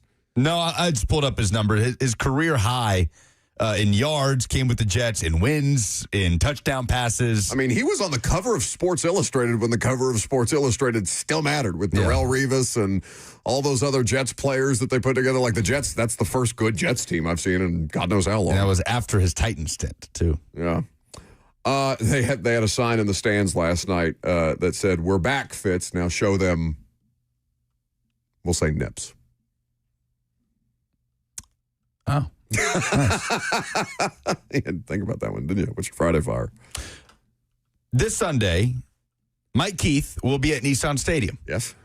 How many NFL teams do you think have a play-by-play broadcaster in their Ring of Honor / Hall of Fame / whatever they call it, respectively? Yeah, because a lot of teams just name the press box after the broadcasters and stuff like that. I'll say 2. 5. 5, okay. 5. The Titans become the 6th this weekend. Mike Keith will be officially inducted in the Ring of Honor. A ceremony will happen at halftime. 27 years, 535 games. I'm happy he's going to be honored in front of Titans fans at halftime of this game. He and Taylor Zarzour will be sharing a press box on Saturday. Taylor's doing the UAB Tennessee game on SEC Network. Mike obviously doing it on Vol Network. And then Mike will be back at Nissan Stadium on Sunday. And looking forward to seeing that moment. And we've got something really cool honoring him on Titans Countdown. So tune in for that on the air at 11 a.m. Did you guys see what the first 500 Titans fans get for coming to the stadium? They get a Mike Keith mustache. Mike has a mustache? He does not. Well, they shouldn't have put that out. How are we responsible? It's really on them. Who's going to do the honoring? Do we know? Amy going to do a speech? Got to be Amy, right? I mean, it doesn't have to be I can pull Amy. up the Titans press release. If Burke Nihill was the one doing the honoring as the team president, I would not be surprised if the owner didn't want to get out there and, maybe get booed. I know she put out a statement in the press release. She's real good at that. Statements are a strong suit. Yeah, I'm not sure. I'm not sure exactly how that's going to play out. We'll see. I would hope that Amy would do it, even if she might get a little feedback from her fan base. But anyway, Robert, what's your Friday Fire? I got the story from The Pivot where Carl Nassib, who, if you're not familiar, was the first openly gay player in NFL history. Wait, Michael Sam. Maybe he came out. He was the first openly gay player to play in the NFL. Okay. Michael Sam didn't. I don't think he took a snap. I don't know why they called him that, but either way. I think Nassib was the first to come out as an NFL player. Oh, as an NFL player. Because Sam certainly was when he was drafted. Yeah. And anyway. He told this story on The Pivot, and I thought it was hilarious. I don't want a bad story because everybody thinks football players are these big meatheads that don't understand anything. I got funny stories. Are there the meatheads out there? Nah, man, I got a few funny stories that are so hilarious. This was 2020. I was on the Raiders and we were playing the Browns. And I think Baker was a quarterback. And he's a very mobile quarterback, but they ran 3 bootlegs away from me. And when you're on the opposite of a bootleg, you got to chase it all the way over there. And they did 3 bootlegs in a row to start the second half. I was so mad. And these are all my former teammates. And so I'm chasing the third one. I said, stop the gay-ass bootlegs. The entire Browns O-line turned around and me, you can't say that. And I was like, oh man, the league is ready for this. You know what I mean? Like, oh, they are ready for me. That just tickled me. That's great. That just tickled me. They told the gay guy, you can't say that. You can't say that. I think that was before he had came out. 100%. He came out as a member of the Raiders. Right. It was definitely before. So they had no idea that he was gay. He just had to stop with these gay bootlegs. And they're like, you can't say that. Trash talk in the NFL. You can't say that. All down. He's like, oh, yeah, here we go. Awesome. He said, we got some allies out here. That's a good story. That tickled me. 615-737-1045 is the number. That's the best one for sure. For the opportunity to win those Riley Green tickets, what's your Friday Fire? Let's start with Greenskeeper in Nashville. Hey, Buck. It's Phil again calling back. Remember I called a couple weeks ago about the grass in London? Listen, I got a really positive story for you. The Nashville's first franchise, they play on grass, by the way. Geodis Park is looking fabulous. And props to Lucas Panzica, Eddie Carvacho doing the announcing, but maybe our first franchise to hoist a trophy over there. They're playing Austin FC in Austin October 1st for the U.S. Open Cup, Buck. Exciting stuff. Great submissions. Friday Can Fire. I call in the 31st and give you a greenskeeping story about Austin FC, see how we're looking and everything like that? You may. Please I'll pencil do. in. Excellent. Excellent. You guys have a good one. I don't think the heavy stuff's coming down for quite some time. There's no way that's that guy's real voice, but I don't care. Thank you for the call. He doesn't even want the tickets. He just Well done. He just wants to hype up the soccer team. Yeah, that'll be fun. We're excited about the U.S. Open Cup in that way. Let's go to T-Man up next. Hey, what's up, guys? I love the show. My Friday Fire is for the Titans fans. On Sunday, we had Cam Moore to Iomatic twice, hit SportsCenter top 10. I know we're holding on to everything positive that we can get from the Titans right now, but that was something that I really enjoyed seeing. And I'm going to do a little play on the Riley Green thing. If you know any of his songs, I won these tickets in the worst way. All right, very good. I don't know any of his songs. Yeah. Right over our heads, T-Man. We're not. We'll take your word for it. We're not the audience. Riley Green, I think, played in that Sounds softball game with us a couple of years ago. That's about the extent of my. Where there was the smoke machine disaster that happened on Jelly's bus. Smoke machine disaster? Yeah, there was like smoke everywhere, just pillowing out of it. I assumed. Yeah, I had to be held by hand and walked off the bus just to make sure that I could get home safely. You poor baby. God, those fog couldn't machines, man. They'll get you. That was when he still actually looked like a jelly roll instead of whatever this. He looks like a turkey roll-up at this point. Let's go to Dustin and Laverne. Hey, what's up, guys? I just had to do a shout-out. There wasn't a lot of good stuff for Tennessee fans this weekend, but I went to the soccer game, I believe it was on Saturday, with my family, and I've got a 2.5-year-old and a 3-month-old, and I'm not personally a big soccer fan. It was just more to have a good time with them. But I do have to give the stadium a shout-out because my 3-month-old was starting to have a little bit of a hard time getting upset, and they had these calm-down rooms that you could go in for babies and autism, things like that. So I had to give them a shout-out. I thought that was a really cool touch for the stadium there. That's lovely. There we go. Nashville SC getting some love. Big game against Orlando Saturday. They can clinch a playoff spot if they win. That's a nice thing to have. Yeah. It's like a church cry room? Mm-hmm. Okay. Yeah. You got a kid that's, they should have those on planes. Oh, my God. If only they had room for those on planes. Well, they barely have room for us. You want an ejector seat instead of a comm room? Yeah, the same way they drop those blue turd comets, like they should just be able to fart those babies out. Just wah. They're falling down. Yeah, you just hear wah. Those babies out of here.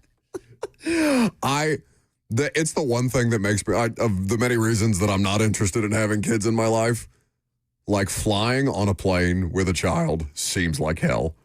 That seems like the worst version of hell to me. I feel so badly for parents every time I see it. I'm like, oh, I'm so sorry. Or make like a part of the plane where you can put the babies on. Like they put the pets in that cold ass undercarriage. Like why can't you put the babies down there? Like a smoking section? Yeah, just strap them in down there. They'll be all right. Let them hang off the wings or something. Dylan is in Hermitage before Robert comes with any more child care ideas. What do you got, Dylan? So mine is every time I hear Ramon and Ron together, it's just I know that they're brothers, and it's just, and I know it's not your slot, but they're just my fire. Every time they're together, it just hypes you up. Whatever they're talking about is relevant. And then I had a quick question: if there's a game that has a 40-point spread, should you even have that game? Probably not. Thank you for the call. Yes, Slay and Ramon together, delightful. Savage Run Radio, big fan.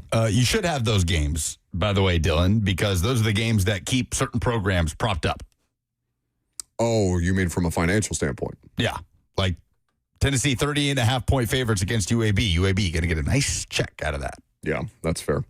All right, so we have Dylan, T-Man, Dustin, or David. Oh, wait, we didn't take David's call. What you got, David? All right, so my Friday fire is about the kicker from Tennessee that missed the kicker at the end of the game, at the end of the Georgia game.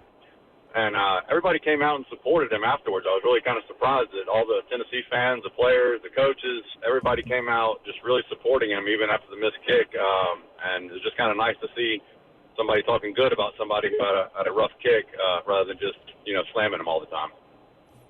I like that. The rare moment of non-toxicity from the Tennessee fan base. He's a good kicker, and they're going to need him down the stretch this season. Oh, so you're saying it's self-interested, the lack of blowback?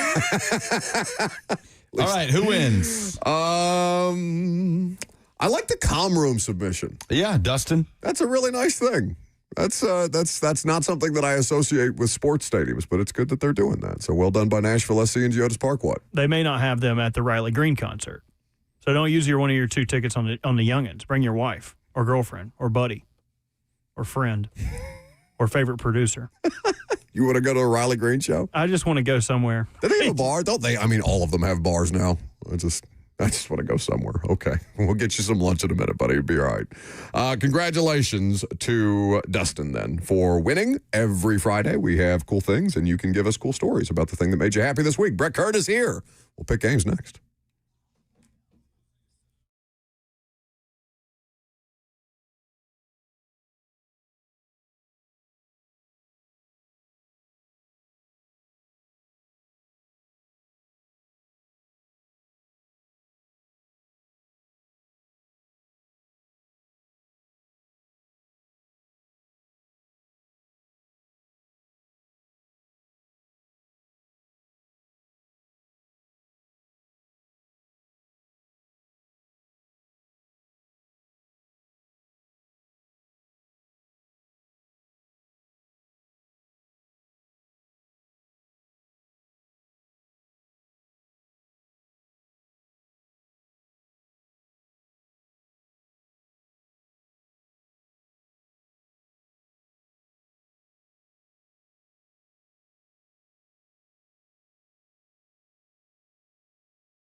It is 12:03. Good afternoon from the 104.5 The Zone studios. I'm Lucas Panzica. The Bills intercepted Tua Tagovailoa and turned it into a game-sealing field goal late. They win 31-21 over the Dolphins on Thursday Night Football. Buffalo 3-0, Miami 0-3. The Titans opened their AFC South slate against the Colts on Sunday, looking for the first win of the season. Brian Callahan will update injuries coming up in a few minutes. J.C. Latham, L'Jarius Sneed, and Bryce Oliver did not practice again on Thursday. League Company Countdown to Kickoff hits the air at 9 a.m. on Sunday. Titans Countdown is at 11, and kickoff between Titans and Colts with Taylor Zarzour and Coach Dave McGinnis is at noon from Nissan Stadium. Tennessee will remain at home. They host UAB tomorrow. Kickoff at 11:45. All network coverage begins at 9:15 on The Zone. And Vanderbilt at home looking to stay unbeaten, hosting Georgia State, a 6:30 kickoff. Nashville Soccer Club is back into MLS regular season play Saturday at Orlando City. Nashville can clinch a playoff spot with a victory. Kickoff is at 6:30. Pregame coverage right here on The Zone starts at 6. For all your foundation repairs and waterproofing needs,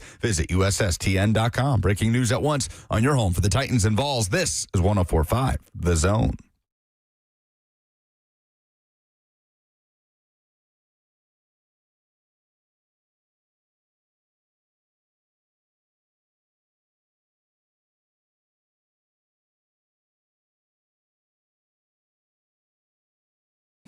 Final hour on a Friday means Brett Kern is hanging out in studio. Good to see you, bud. Thanks for stopping by. What's going on? Not much, just football. We'll pick some games with former Titans punter Brett Kern here in just a little bit. But we have to talk about how you beat a team that doesn't punt. I'm not sure what the strategy is. You brought it up earlier in the week. Rigoberto Sanchez got the best gig in football now. Best gig in football, just holding footballs. Man is just chilling. Just chilling. Holding the kick every once in a while, cashing checks, and off to a 2-0 start. There's going to be human moments for Daniel Jones, mortal moments for Daniel Jones at some point. But at least in the early going, not quite yet. He looks extremely efficient. I wonder what you make of their situation, though, Brett, when you talk about quarterbacks who end up going to different spots, or just generally players who go to different spots and end up seeing their career take a completely different trajectory than it seemed to initially be on. Yeah, I think it's just a matter of being in the right place, right time, right situation, right coach. There's so many factors that go into it. I mean, you see guys, for the longest time, quarterbacks are going to Jacksonville, early in the draft, and they couldn't get out of there, right? And I think that's just a part of football. If you get with the right coach that understands, what you're good at, what you're not, you have the right weapons around you. This is a product of it. I think, even with Tannehill when he came here, and obviously we saw what happened with that. And, Art did a great job of calling plays that Ryan felt really comfortable with. And, that complemented our run game with Derek, and was able to use Ryan very efficiently. And so I think the same thing is, with Stike and in Indy. It's just, it obviously didn't work with AR to begin, but you bring somebody in, and Daniel Jones is an athlete.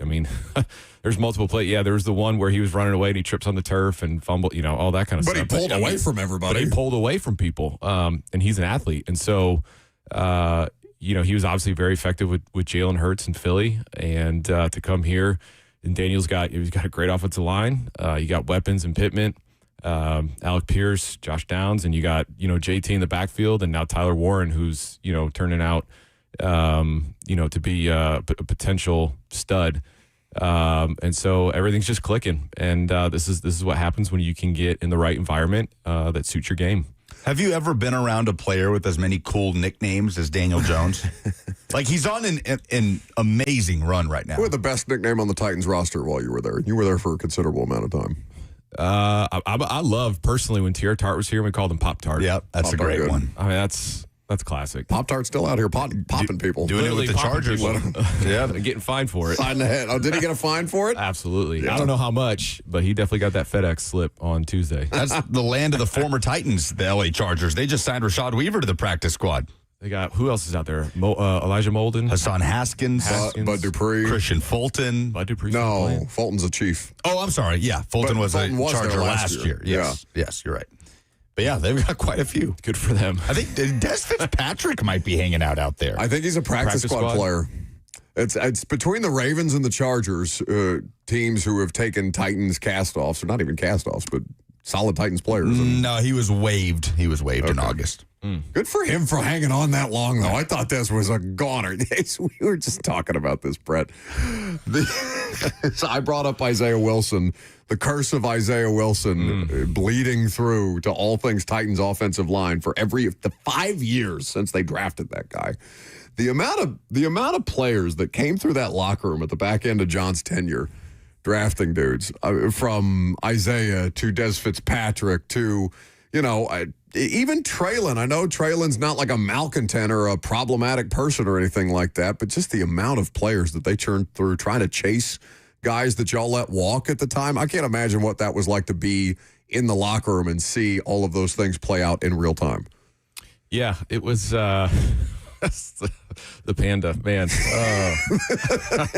Speaking of nicknames. Yeah, the Panda. It was a good nickname. There were many others that I couldn't repeat, but the Panda was the go-to. Yeah, I mean, that's just, obviously with COVID and all that kind of stuff, not being able to interview people face-to-face, look them in the eye, workouts, all that kind of stuff. You can pick up on little things during a workout, even in between drills, all that kind of stuff. So there was a lot going into it, but still, it's hard. I mean, we've talked about it before, being able to build through the draft, and you're kind of watching these last two classes of how many guys are making impacts, on the field, and when you don't draft well, all of a sudden now you're cutting into, your free agency money. You're spending a lot there. It's a bad cycle. So I'm hoping the Titans with the last draft or two can kind of get out of that cycle, start building homegrown guys, that can provide you really, really solid. It's not all Pro Bowl stuff. Just guys that are just solid, consistent starters that you can have on this roster, especially that you trust, especially guys that are on rookie contracts. I know the Titans have a ton of cap space next year to spend, but that's also not necessarily the best way to go about fixing your holes that you have that you maybe can't fill through the draft and UDFAs. So, but yeah, I'm hopefully they can get back on track here. These draft classes start hitting, because that's really, you want to talk about being like playoff contenders. That's how it's going to get done. No, it's the thing. I mean, beyond just Tannehill, it was the thing that set you guys over the top in 19. Jeff, AJ, David Long, who else? Amani. Players all over the place, except for what was the pass rusher's name from Georgia they drafted in the 5th round that didn't make it? Like a cup of coffee with the Seahawks and then washed Walker. out. DeAndre Walker. Yeah, we had Kevin Dodd. Yeah. That was... Him and Braves got along so well. Because Malarkey was the coach when they drafted him, right? Or was... I'd have to go back and look. Yeah, because that was Derrick Henry's draft class. So 16. Wait, was Derrick drafted before? No, Dodd and Austin Johnson were drafted before Derrick Henry. Multiple second rounders, yeah. Nice walk down memory lane. Yes. Titans legends. What is the key for the Titans to force a punt on Sunday? How do they do the thing the Broncos and Dolphins couldn't do? There you go. There's your answer. I think, they're playing so efficient right now. And, you look at the Titans and where they're kind of struggling is, I think earlier in the show, you said they're averaging third and 9.9 or something like that. Like, you want to talk about handcuffing Callie and his ability to call certain plays and becoming one-dimensional.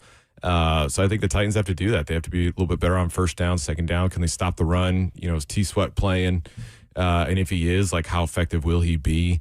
Because obviously Indy's clicking on all cylinders, right? They're running the ball. They're top 3 in so many offensive categories, and JT's leading the league in rushing right now. And obviously Indiana Jones is playing well too. So in what way can they just affect him, whether it's different blitz pressures? You kind of take a look at what Denver did. Can they spin off of that a little bit, maybe just in a different form, give them different looks? But at some point, like, Indy's going to punt. It's inevitable. But you hope that the Titans defense can force, obviously, not just a punt but multiple punts. Jeff is playing so well right now, and that's one of the silver lining type of things of this 0-2 start so far, is that Jeff is upholding his side of the bargain. Yeah, he looks great. I've not been a Jeff Simmons apologist historically, but I think that he is playing above and beyond what I mean, he's the player that we expect him to be right now. I mean, that's what he's getting paid for. That's what he's getting paid for. 100%. And Jeff, Jeff, whether it be availability or I know he's been dealing with a couple of different things that he's played through in the last couple of years, to his credit, but he looks the part that we all expect him to look like week in, week out. They're just not getting any help around him, Brett. It's maddening to watch. Yeah, he's Batman, and he's missing his Robin. So, like I said, if T-Sweat can get out there, that just takes a little bit off of Jeff, because now all of a sudden he can't just double Jeff every time, right? If you got T-Sweat out there. So hopefully he can play, that might give Jeff, a couple more one-on-one matchups in the trenches where they have to win, because Indy's got a solid offensive line, and him and Nelson have had some battles over the years. They have had some battles. And so, like I said, if T-Sweat can get back, I think that takes a little bit of pressure off Big Jeff getting doubled all the time. And then all of a sudden, if you have Big Jeff singled, ooh, right? And if they start moving him around a little bit and they have to chip, they have to help out, all of a sudden, that starts taking Indy out of maybe some things that they want to do, especially if Warren or somebody like Mo Alley Cox is in there having to chip and they're not getting out of route as soon as they want to. That starts changing things a little bit for Indy and what they want to do. I posted the video, by the way, on the show tweet before the show that you were coming on. You didn't see this because you don't have Twitter, because you're smart. I'm on Twitterless and Instagramless. But the show tweet was the video of you on the sideline, like fist pumping, and Jeff just walking by your high five. I can't remember what moment that was and what game he had a it was. huge sack. I think we were playing the Texans, and he had a I think he was actually doubled, split it. I don't know who the quarterback was for the Texans at the time. Kind of got past Jeff, and Jeff just hunted him down and, pancaked him. Gave him everything he could, all 320, 330 of him. That has to feel awful. And it was a huge time in the game, too. I think it was fourth quarter, and I came over and was all jacked up, and went for the high five. He just walked right by. But the best part of that video, the mic'd up video, is you walking up to him and afterwards be like, next time you ignore my high five, we're going to have a problem. He was very apologetic. I can't tell who it is that ends up hooking you up, like walking by and making sure you get high fived. I can't get a good read on who that is. Can't see the number. I'm trying to remember who that was. But yeah, it was a good time. Actually, Jeff and I, we were joking about it. I saw him a couple weeks ago and we were joking around. He's like, man, I still get people that talk to me all the time about that video. The high five video? I'm like, man, you didn't give me a high five, Respect, man. What's up with that? Because he was at y'all's high school football game, right? It was the Titans game of the week? Yeah, against NBA that got, lightning out. I don't even know if it rained, but there was just so much lightning that night. Yeah, a lot of games got affected that night. Yeah, but that was a good video. That was good times, and I had no idea he was mic'd either, so I think that's what makes it even better. I had no clue, so... the narc among you on any given game, who's wearing the mic. I want to ask Brett Kern one thing about coaching specifically coming up next, and then we'll pick some games. I'm Buck Rising. It's 104.5 The Zone.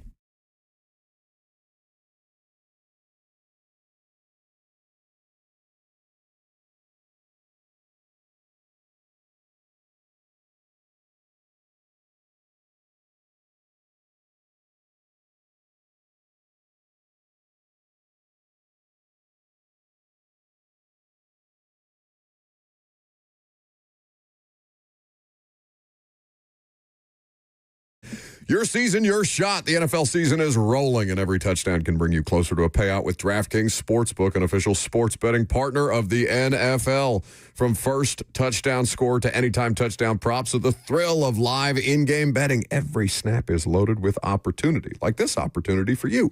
If you bet just $5 and get $200 in bonus bets instantly, plus score over $200 off NFL Sunday Ticket from YouTube and YouTube TV, you simply download the DraftKings Sportsbook app and use code THEZONE. That's code THEZONE to get $200 in bonus bets instantly when you place your first $5 bet, plus over $200 off NFL Sunday Ticket from YouTube and YouTube TV in partnership with DraftKings. The crown is yours. If you or someone you know has a gambling problem and wants help, call or text the Tennessee Red Line, 1-800-889-9789. 21 plus, Tennessee only. Eligibility restrictions apply. Bonus bets expire 7 days after issuance. See sportsbook.draftkings.com/promos. NFL Sunday Ticket offer for new subscribers only and auto renews until canceled. Digital games and commercial use excluded. Restrictions apply. Additional NFL Sunday Ticket terms at youtube.com/go/NFL Sunday Ticket/terms. Limited time offer.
Welcome back to the show, fueled by Hattie B's Hot Chicken, the best hot chicken in the world. We're kicking it with Titans legend Brett Kern. We're getting ready to pick some games, but I want to ask you a question about coaching. I'm very critical of Brian Callahan, and I think some of it's deserved. Maybe I get over the top sometimes. I'm sure Lucas tells me when I do. But one of the things that I do like about him as a coach, just on principle, is the fact that he is malleable to his players. The fact that he is not married to, he has conceptually what kind of offense he wants to run. His system. Right. But the system is not so, written in stone. Square peg in a round hole. Right. And the value of that for a player, whether it's offense, defense, or special teams, how liberating that is as a player when you've actually got one of those coaches, because they're not everywhere. Right. I think you've seen over the past, even with past Titans coaches per Wisenhunt, not to name names. That one I feel like you can name. Like everybody knows. The Wiz. Yeah.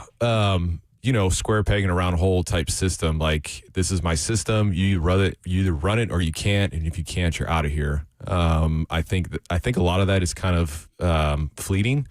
And so I've always respected coaches. Like, for example, when I went from Denver with a coach that would call the punt, hey, we're going right, even though the wind didn't help me out, the situation didn't help me out, like, he would call it, and I would feel very uncomfortable. When I came here and Alan Lowry was a special teams coach, he would say, hey, look, you're the one punting the ball. You're confident. You've warmed up. You know if it's going this way, you feel better going right. If we're going this way, you feel better going left. All that kind of stuff. So I want you to call the punt. And I think from there, my career, I started getting a lot more comfortable. My career started taking off because I was in control of what I felt most confident in. And so I think it's great that Callie and, Cameron are on the same page as far as, hey, look, like, what are you seeing? What do you like? What do you don't like? What do you feel comfortable with? What do you don't feel comfortable with? I'm cool with scrapping some plays, because the last thing he wants is to go run a play where his quarterback, the most important person out there at the time with the ball in his hands, running a play that your quarterback's not comfortable with. Like, I never understood why coordinators or coaches would call certain things when if one of your players is not comfortable, or if he can't excel at it, right? Why would you call that? And so I think it's great that they have that relationship and that communication, so that Cam needs to be comfortable out there. And the onus also has to be on the player to be able to give him some feedback, because what I liked also about what Callahan said was, if I'm not married to this, like, if it's not comfortable for you, tell me, because these are still, at the end of the day, young, impressionable, early 20-somethings and dealing with authority figures, so there may be players who are not as comfortable giving a coach an authority figure feedback that way. Thank God Cam Ward is. But we might also not be seeing that, because third and average 9.9. That's tough. How much stuff are you comfortable with on third and 9.9 on average through 2 games? I mean, you got the whole cheesecake menu, that Callie has, all those plays on there. Third and 10 plus, right? I think there's a third and 10 plus. There's probably a third and 15 plus. And those plays are very small. There is not a long list for those types of plays. And so you become one-dimensional. You know what you're going to do, right? There's only so many plays you can run. And I think the Titans just need to get to a point where, they're not shooting themselves in the foot. I mean, you look at that first drive that they had against the Rams, right? Great little, 5-yard reception. Then you had a 6-yard reception. That was a first down. You're out past the 40, and all of a sudden you're coming backwards. The next thing you know, it's third and 23, and you're punting the football. Yeah. So I'm excited just to kind of see the potential of what the Titans are when they're playing with lesser penalties, because penalties are going to happen, but the pre-snap penalties, post-snap penalties, just the special teams penalties at times, because you're losing field position, whether it's DK getting it out past the 20, doing a great job, all of a sudden it's called back, now you're starting at the 7. Just little things. And so I'm excited to see what this team looks like without shooting themselves in the foot with these penalties. Pick some games. All right, let's roll through these. 5 and 5. 5 college football games, 5 NFL games. We picked what we think are the best matchups of the weekend. Starting in the college game, arguably the biggest SEC matchup of the weekend. Number 22, Auburn at number 11, Oklahoma, 2:30 p.m. on ABC. Oklahoma, 7.5-point favorites as they welcome Jackson Arnold back to Norman as the starting quarterback for the Auburn Tigers. John Mateers burst onto the scene for OU as the starter, but that spread, 7.5 points. This is not the first time these quarterbacks have met. Arnold, Geyer High, defeated Mateer. Look at you. Little Elm High. Dallas Metro. Back in 2021, 45-31. Wow. And Jackson Arnold was a blue chip guy. Blue chip. 5 stars. Yeah. Brett Kern with the high school Nuggets. Love that. How would you like to go to Little Elm High? Little Elm High. Little Elm High. Rolls off the tongue. I don't know how I would do. What their mascot name is? I would imagine it's a tree, no? The trunks. I'm still trying to figure out what the hell a cardinal is at Stanford. But yeah. So how do you feel about the matchup?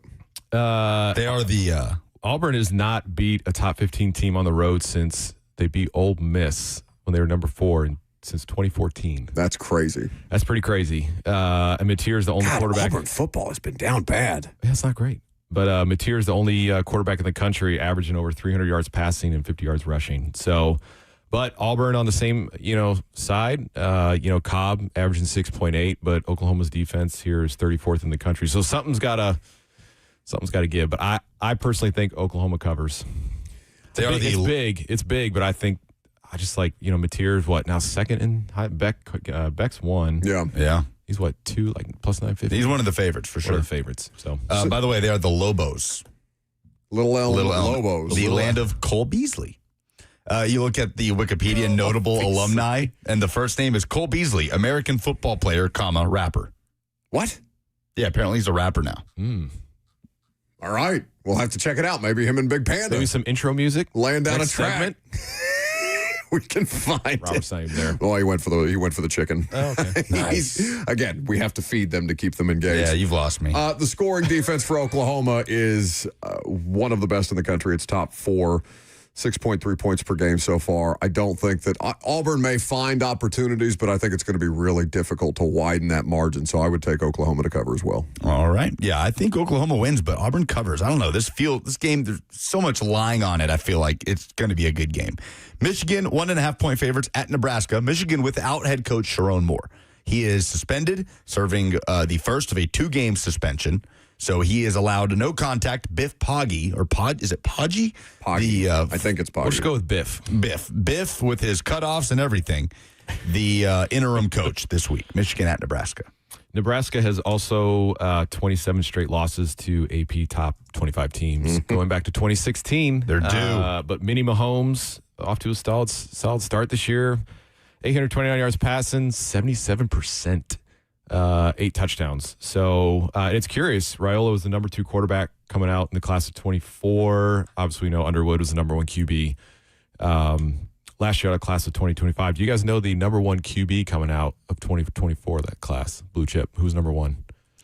Out of high school? Yep. In the class of 2024. Number 1 quarterback. I'll give you a hint. He just threw 5 interceptions. Oh, Nico. Or not Nico. Who just threw 5 interceptions? Lagway. Oh, DJ Lagway. Yeah, Lagway threw 5 picks. Woof. Yeah, Nico was before I'd be curious to see Nebraska. They played Akron, did their job. Michigan also did their job against Central Michigan. And then they played Houston Christian. But Nebraska gave up 6.7 per carry against Cincinnati week 1. And Underwood's got some ability on the ground. So I think Michigan's going to go into Nebraska, and they're going to win and cover. That environment's going to be crazy. It will. Nebraska fans are awesome. Oh, yeah. It's the one redeeming quality Will Compton has. They'll be ravenous. I'm sure they're both going to be there. What is it, the Bussin' Bowl, Pate called it? Mm-hmm. The Bussin' Bowl. Yeah, I think Nebraska wins. Do you really? Yeah, I think Nebraska wins. What about the matchup is, are you just saying because they're due? What's everything Brett just said? Well, I kind of gave a case for both. Yeah. But I know you love Minnie Mahomes deep down. I love swag. I love how on the nose it is. Like I'm scary. I choose to believe it's all a bit, and he does all of these things to copy Patrick Mahomes. And then when people ask him about it, he's like, I don't know what you're talking about. Yeah. And I appreciate that about him. Even if it's not a bit, I'm going to choose to believe it is. Michigan is not, the Michigan teams have passed. They're not the national championship caliber Michigan, obviously, but they've still averaged 30 points in a win in wins over Nebraska at this point. I'd be inclined to take Michigan to cover. South Carolina at Missouri. I get caught between saying Mizzou and Missouri every time. Mizzou, 9.5-point favorites. Lenora Sellers, according to On3 Sports, is trending towards playing. Picked up that concussion against Vanderbilt. Mizzou at home. Bo Pribula's had a nice start to the season. Yeah. I think who's even playing better than Bo is Hardy, the running back. I mean, I kind of focused on him, for the KU game. We picked that, was that 2 weeks ago? But, last week versus Louisiana, 22 carries, 250, 11.4 per, 3 touchdowns. He has 334 yards after contact this year, and South Carolina has 330 yards total rushing on the year. So Hardy's got more yards total, just yards after contact. So I think Missouri covers. 9.5's a lot, but even with Sellers, he's looked kind of shaky. South Carolina's just kind of looked kind of shaky in general. So I think Missouri covers in Columbia. It's the first real test that Missouri's faced. Yeah. Rock Chalk Jayhawk. Yeah, they played Kansas in the border war.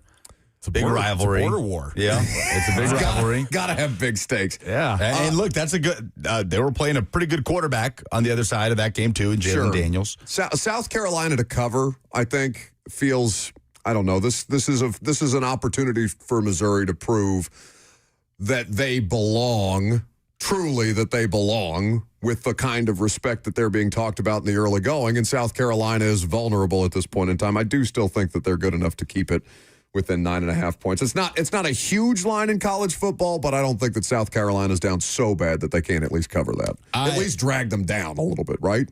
I think they're going to just start a tailspin here. I just have this weird feeling about South Carolina. Yeah, I'm with you. The vibes are good around Missouri right now. And Penn State's up there wondering, oh, no, did we keep the wrong guy? Speaking of vibes. Yeah, I think Missouri covers. Florida at Miami, speaking of tailspin. Florida feels like they're in that. It was a good game against LSU. Florida's got a good defense. They're a talented football team. To your point, Lagway throwing the 5 interceptions, going to Miami, who are 9.5-point favorites and have looked fantastic at the early onset. I think this is a pretty easy Miami covers. Yeah. Beck is completing almost 80%, 812 yards, 7 TDs, almost 10, per pass. And the defense, too, is stout.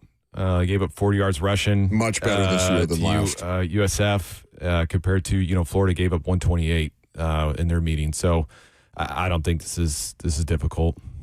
I could be way wrong. No, Miami to cover. Miami looks like one of the, I don't know, Pate said that Georgia and Tennessee look like two of the best 12 teams he's seen play football. Miami is squarely in that category. Miami made the number 1 spot in Pate's commissioner's poll, his top 25 that he put out. How many polls does this man have?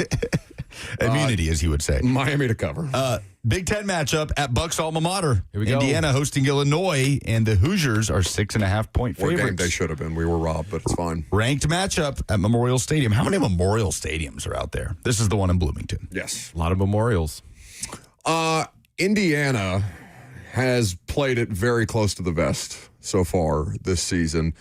This is not a game that I think that they would be able to win by a touchdown. This feels like something that Brett Bielema is going to drag them into the mud and make him play their game. I would take Illinois to cover. I still feel good about Indiana winning at home. It's cool to see them actually care about football. Like, they've got an atmosphere at Memorial Stadium, which I never actually set foot in.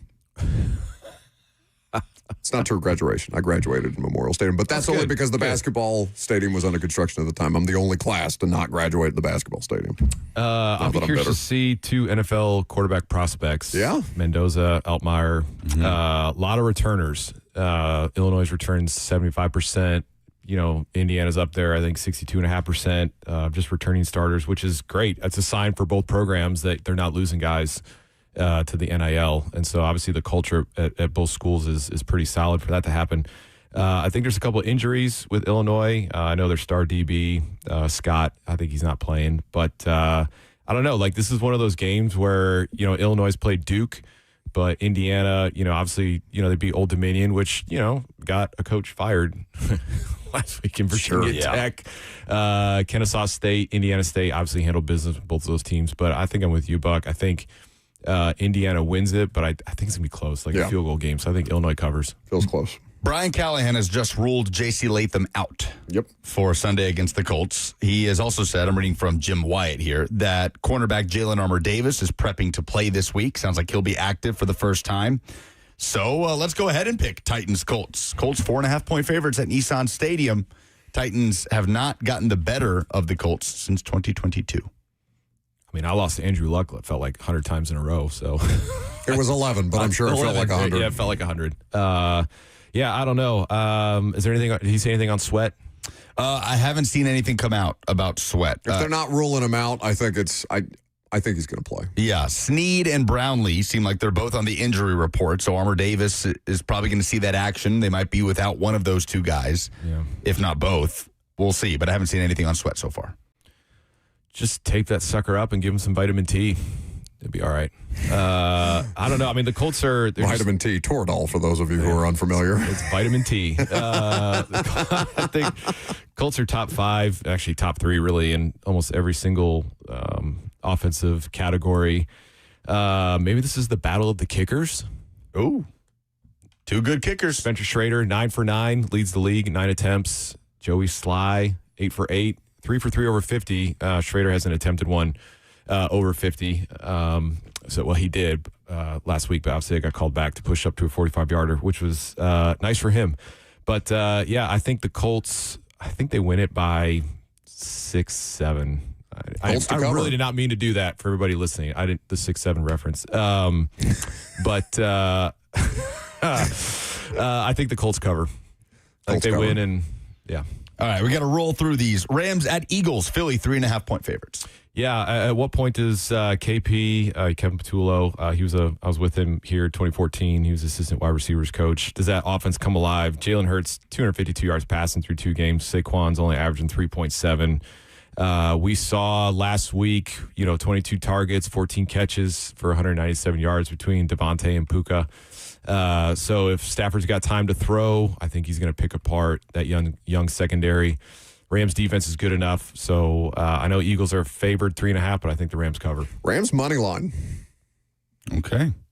By the way, Jalen Hurts has 2 completions of 10-plus air yards through 2 games. They don't need it. Bottom of the league right now. When does AJ pop off? They're going to need it. It's coming. Like, I mean, verbally, not on the field. I'm talking verbally. I was like, which way are you going here? No. I mean, like, how long until we get an AJ Brown? Until he just starts spouting off. Like, I wonder what the sideline book of choice is for him. Texans at Jaguars. Jags are 1.5-point favorites. Yeah, Jags had a Titans type at Broncos game. They picked off Jake Browning 3 times. Had a chance to go up 14-0, but Trevor threw an end zone pick. Texans they're 0-2, but they're 6 points away from being 2-0, and they played, the Rams and the Bucs. Those are 2 really good teams. Browning picked apart the Jags D last week. I'm not sure what's going on. We talked about that on Monday with what's going on with Liam Cohen and Trevor and all that kind of stuff. But I know the Jags are favored, but I think Texans have kind of owned the Jags, especially in Jacksonville, which is kind of funny. I think the Texans cover. They should cover. They should win by 3. Yeah, I agree. The Chargers are 2.5-point favorites against the Broncos in an AFC West matchup. You sent us Chargers minus 2.5. That's what I said. Oh. Chargers are 2.5-point favorites. I misheard it. My bad. I'm trying to figure out who the Broncos are.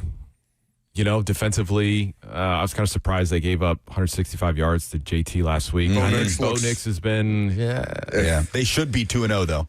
If they not should. For that penalty. Yeah, and the Chargers, had 3 picks against Geno, Monday Night Football. And, but I don't know. I just feel the Broncos are going to respond. They're going to come back, and I think they cover. I could see it easily being a 1-point game. I think it's going to be really close, but I think the Broncos cover. I am drinking the Herbert Kool-Aid so much. Same. Sure, why not? Oh, well, I do this with the Chargers every year. It feels real. It feels real this time. 2 games in. Feels real. I want to believe it. Chargers by a field goal. All right, Robert will be in the house Monday Night Football in Baltimore. Lions at Ravens. Ravens are favored by 4.5. I know one thing I would definitely take. I think the over-under is 53.5. Yeah. The Ravens are averaging 40.5. And the Lions just hung 50. Lions are, So, I mean, what offense, who are the Lions, right? Because week 1, they struggled against the Packers, 246 yards total offense. Is it the Lions are that good? Or the Bears that bad? I don't know, but we'll find out. And honestly, like the Ravens D's been a little shaky. Not been good. They're giving up 300 yards passing per game, and they're second, 409 yards per game, which is a lot. But I think in Baltimore, I think the Ravens are going to cover that 4.5. I don't trust the defense. Robert, how you feel about your defense? Pretty good. Josh Allen threw for 275 yards in the fourth quarter of that Bills game, so. That was sarcasm for those who couldn't tell. I mean, seriously, though, if you take off him having to throw to get them back into that game, they didn't run the ball after like 7 minutes in the third quarter. So, of course, their passing yards are going to look bad because they were up on the Browns by, 28 to 10. Dylan Gabriel gets in, throws a touchdown. They're up 2 scores on the Bills. So, obviously, people are going to air it out. Lions cover, Ravens win. That feels right. Well, you are Bucks out here. I'm definitely taking the over on 53.5. Yeah. All right. Turn my mic. That's it. Those are the games. I'm going to go get my Hattie B's hot chicken because it has arrived. Say thank you to Brett Kern. You don't have to. Go You're get the man, your Brett. chicken. Thanks for stopping by. We'll see you on Monday. Polls are next. Everybody left for lunch.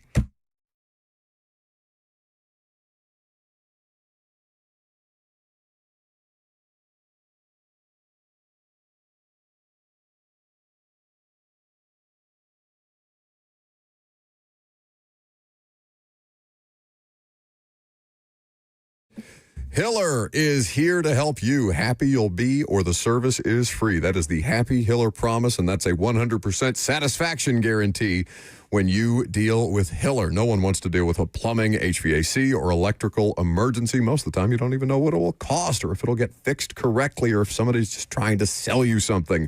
When you call Hiller, their experts are going to solve your problems quickly. The price you're told is the price you'll actually pay. There's no hidden fees or surprises on your bill. Book online now at happyhiller.com today. That's happyhiller.com.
There's no good way for any of us to do this. All three of us have a mouthful of chicken while we're trying to do the radio show. Nobody could be bothered to wait until the show is done. But we are literally today fueled by Hattie B's Hot Chicken. I went with the medium grilled tenders, side of slaw, extra pickles. You, Lucas, watching your figure with a Southern salad, grilled Southern salad. I can't get enough of these cornbread croutons. Not helping the figure, straight to his ass. We love that. Robert? I got the dark quarter. Oh, it was good. Was. I know it got here. He got to jump on us. That's true. He was gotta eating jump. while Brett was talking to us about football. I'm going to be honest with you guys. I went down there and picked that chicken up at 12:29. By 12:31, I had that chicken. By 12:38, before the end of that segment, I had cleaned the bones. There's nothing left. I got double greens and I drank the juice. There ain't nothing left in here. Double greens. Well, good. We're always happy to see Hattie take that bite. Take that bite on camera. On camera? We all want to see it. Okay. Get real close to I got to get my pickle. Did you? Who ordered the extra pickles in there? Because I almost took the whole carton. Stay away from my pickles. Mm. But I have to also dip it in blue cheese. God, I wanted some of that to end up on your lip so bad. Just have to wipe some of that blue cheese off your yip. That's delightful. A little slaw. Woo! Download the Hattie B's app. Start to build some rewards. All right. Before we get to whatever the hell y'all wanted to talk about, I want to talk about you. I want to talk about your well-being because you're going to take Monday and Tuesday off, yes? I don't know how I could feasibly work Monday or Tuesday, but yes, I will be taking those days off. So when we get you back by Wednesday, I will have already had a manic depressive episode on an airplane by then, so we should be clear. You are going to the Ravens hosting the Lions. Correct. This game is one of the best games on the board this week. It is only the 6th time the Ravens have had a home Monday night football game, which is insane to me. They just put them on the road against the Steelers a lot of times in the early years. But yeah, should be fun. You are the worst to deal with after your team loses of the three of us. Try living between these ears, dude. But I get it. I just want to know that you can promise me by Wednesday when we get you back that you will be usable. I was good by Wednesday for the Buffalo game. You were barely. seething. No, I get 20. I think he was back by Wednesday. I get 24 hours, to shape myself. But the thing I wanted to ask you guys about, they're doing a big shebang, bringing a bunch of old Ravens, new Ravens, all this hoopla. They're having a halftime concert. Do fans give a rip about these halftime concerts at all? It's Good Charlotte. I would kind of be. That's awesome. I was out on it until you said Good Charlotte. This is the first time I've ever been like, do I not need to be in the concourse getting a beer? Do I need to be watching this Good Charlotte concert? I mean, yeah, specifically Good Charlotte. I'm just going to, since you've given me permission to eat through the end of the segment, I'm just going to keep doing it. That's awesome. You might as well. Yeah, so excited about that. Did not know that they were Baltimoreans. Apparently they're big people up there. Who knows? But also the Tailgoat going up there with Jimmy Seafood. It will be Steve Smith. We talked about this yesterday. I'm trying to decide whether I need to wear my Steve Smith jersey to get him to sign or to get him to sign my big Ravens chain. Or your fiance. Nope. Cheyenne will be on oyster shucking duty for me. She will have her hands full. She will not be dealing with any Steve Smith or senior. Oyster shucking duty. Oysters at a tailgate would not be my vibe. I know it's Baltimore and it's seafood, but they're that good. would mess up my stomach. Nah, you don't know. Eating hot chicken. You don't know. My man Clark, every year they have this guy out there, and every year I stumble over to him like, what's going on, Clark? Give me a couple shells. And he dresses them up beautifully with like this red wine vinaigrette and shallots. And, it's so good. I eat like 7 of them and then throw them up later. Nah, you know what happens when you eat oysters. Well, if it's you probably just poop yourself. Yes, correct. Okay. Yes. Let's do some polls. I'm hungry. Yeah.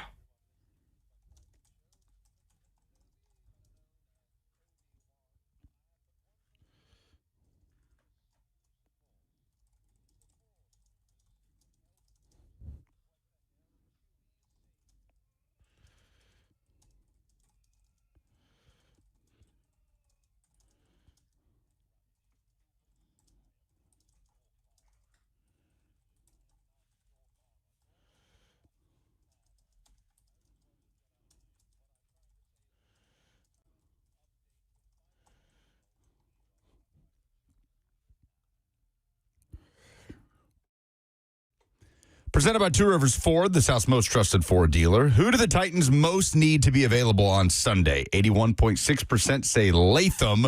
Blake Bishop's in the house. 15% say Tavondre Sweat. He wants chicken. No, there is no more He's so mad. I hear you. My mouth start watering. Come here, get a tender. Come here, get a tender. So you do your Come show get you later. some. Come get you some. I got pickles. You want extra pickles? 15% say Sweat. He was upset. He kicked the door down. Where's my chicken? I mean, the man has been asking me for chicken for months at this point. Since we did the Hattie B's deal, I'm sorry, Blaine. I will get you lunch next time. But vast majority say the Titans most need Latham. Well, he will not be available. Ruled out by Brian Callahan. Yeah, and I mean, listen, if you're going to have to deal without him, deal against the 30th best pass rush in football. Make something happen. You need Sweat worse. What is the Titans' biggest matchup advantage on Sunday? Brian says Joey Sly can kick long field goals. John also says Joey Sly. OG says home field. That's it. Those are all the responses. Home field is crazy. What? Yeah, they still got to go on the road. Got to stay in a hotel. Go to a visiting locker room. Okay. Who has been the best quarterback in the SEC through 3 weeks?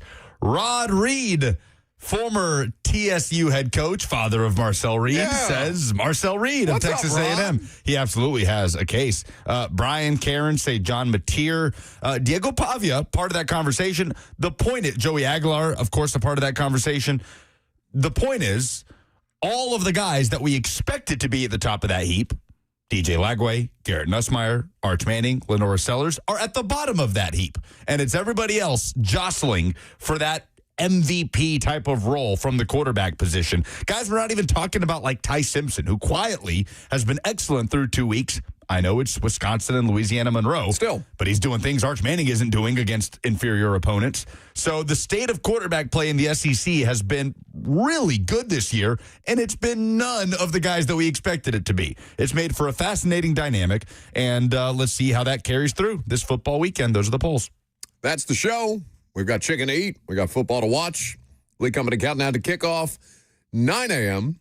on Sunday morning. We hope to see you out there. And we'll be talking about the game one way or the other. We'll see what happens. Have a great weekend. Give them one more bite before we leave. Yeah, there you go.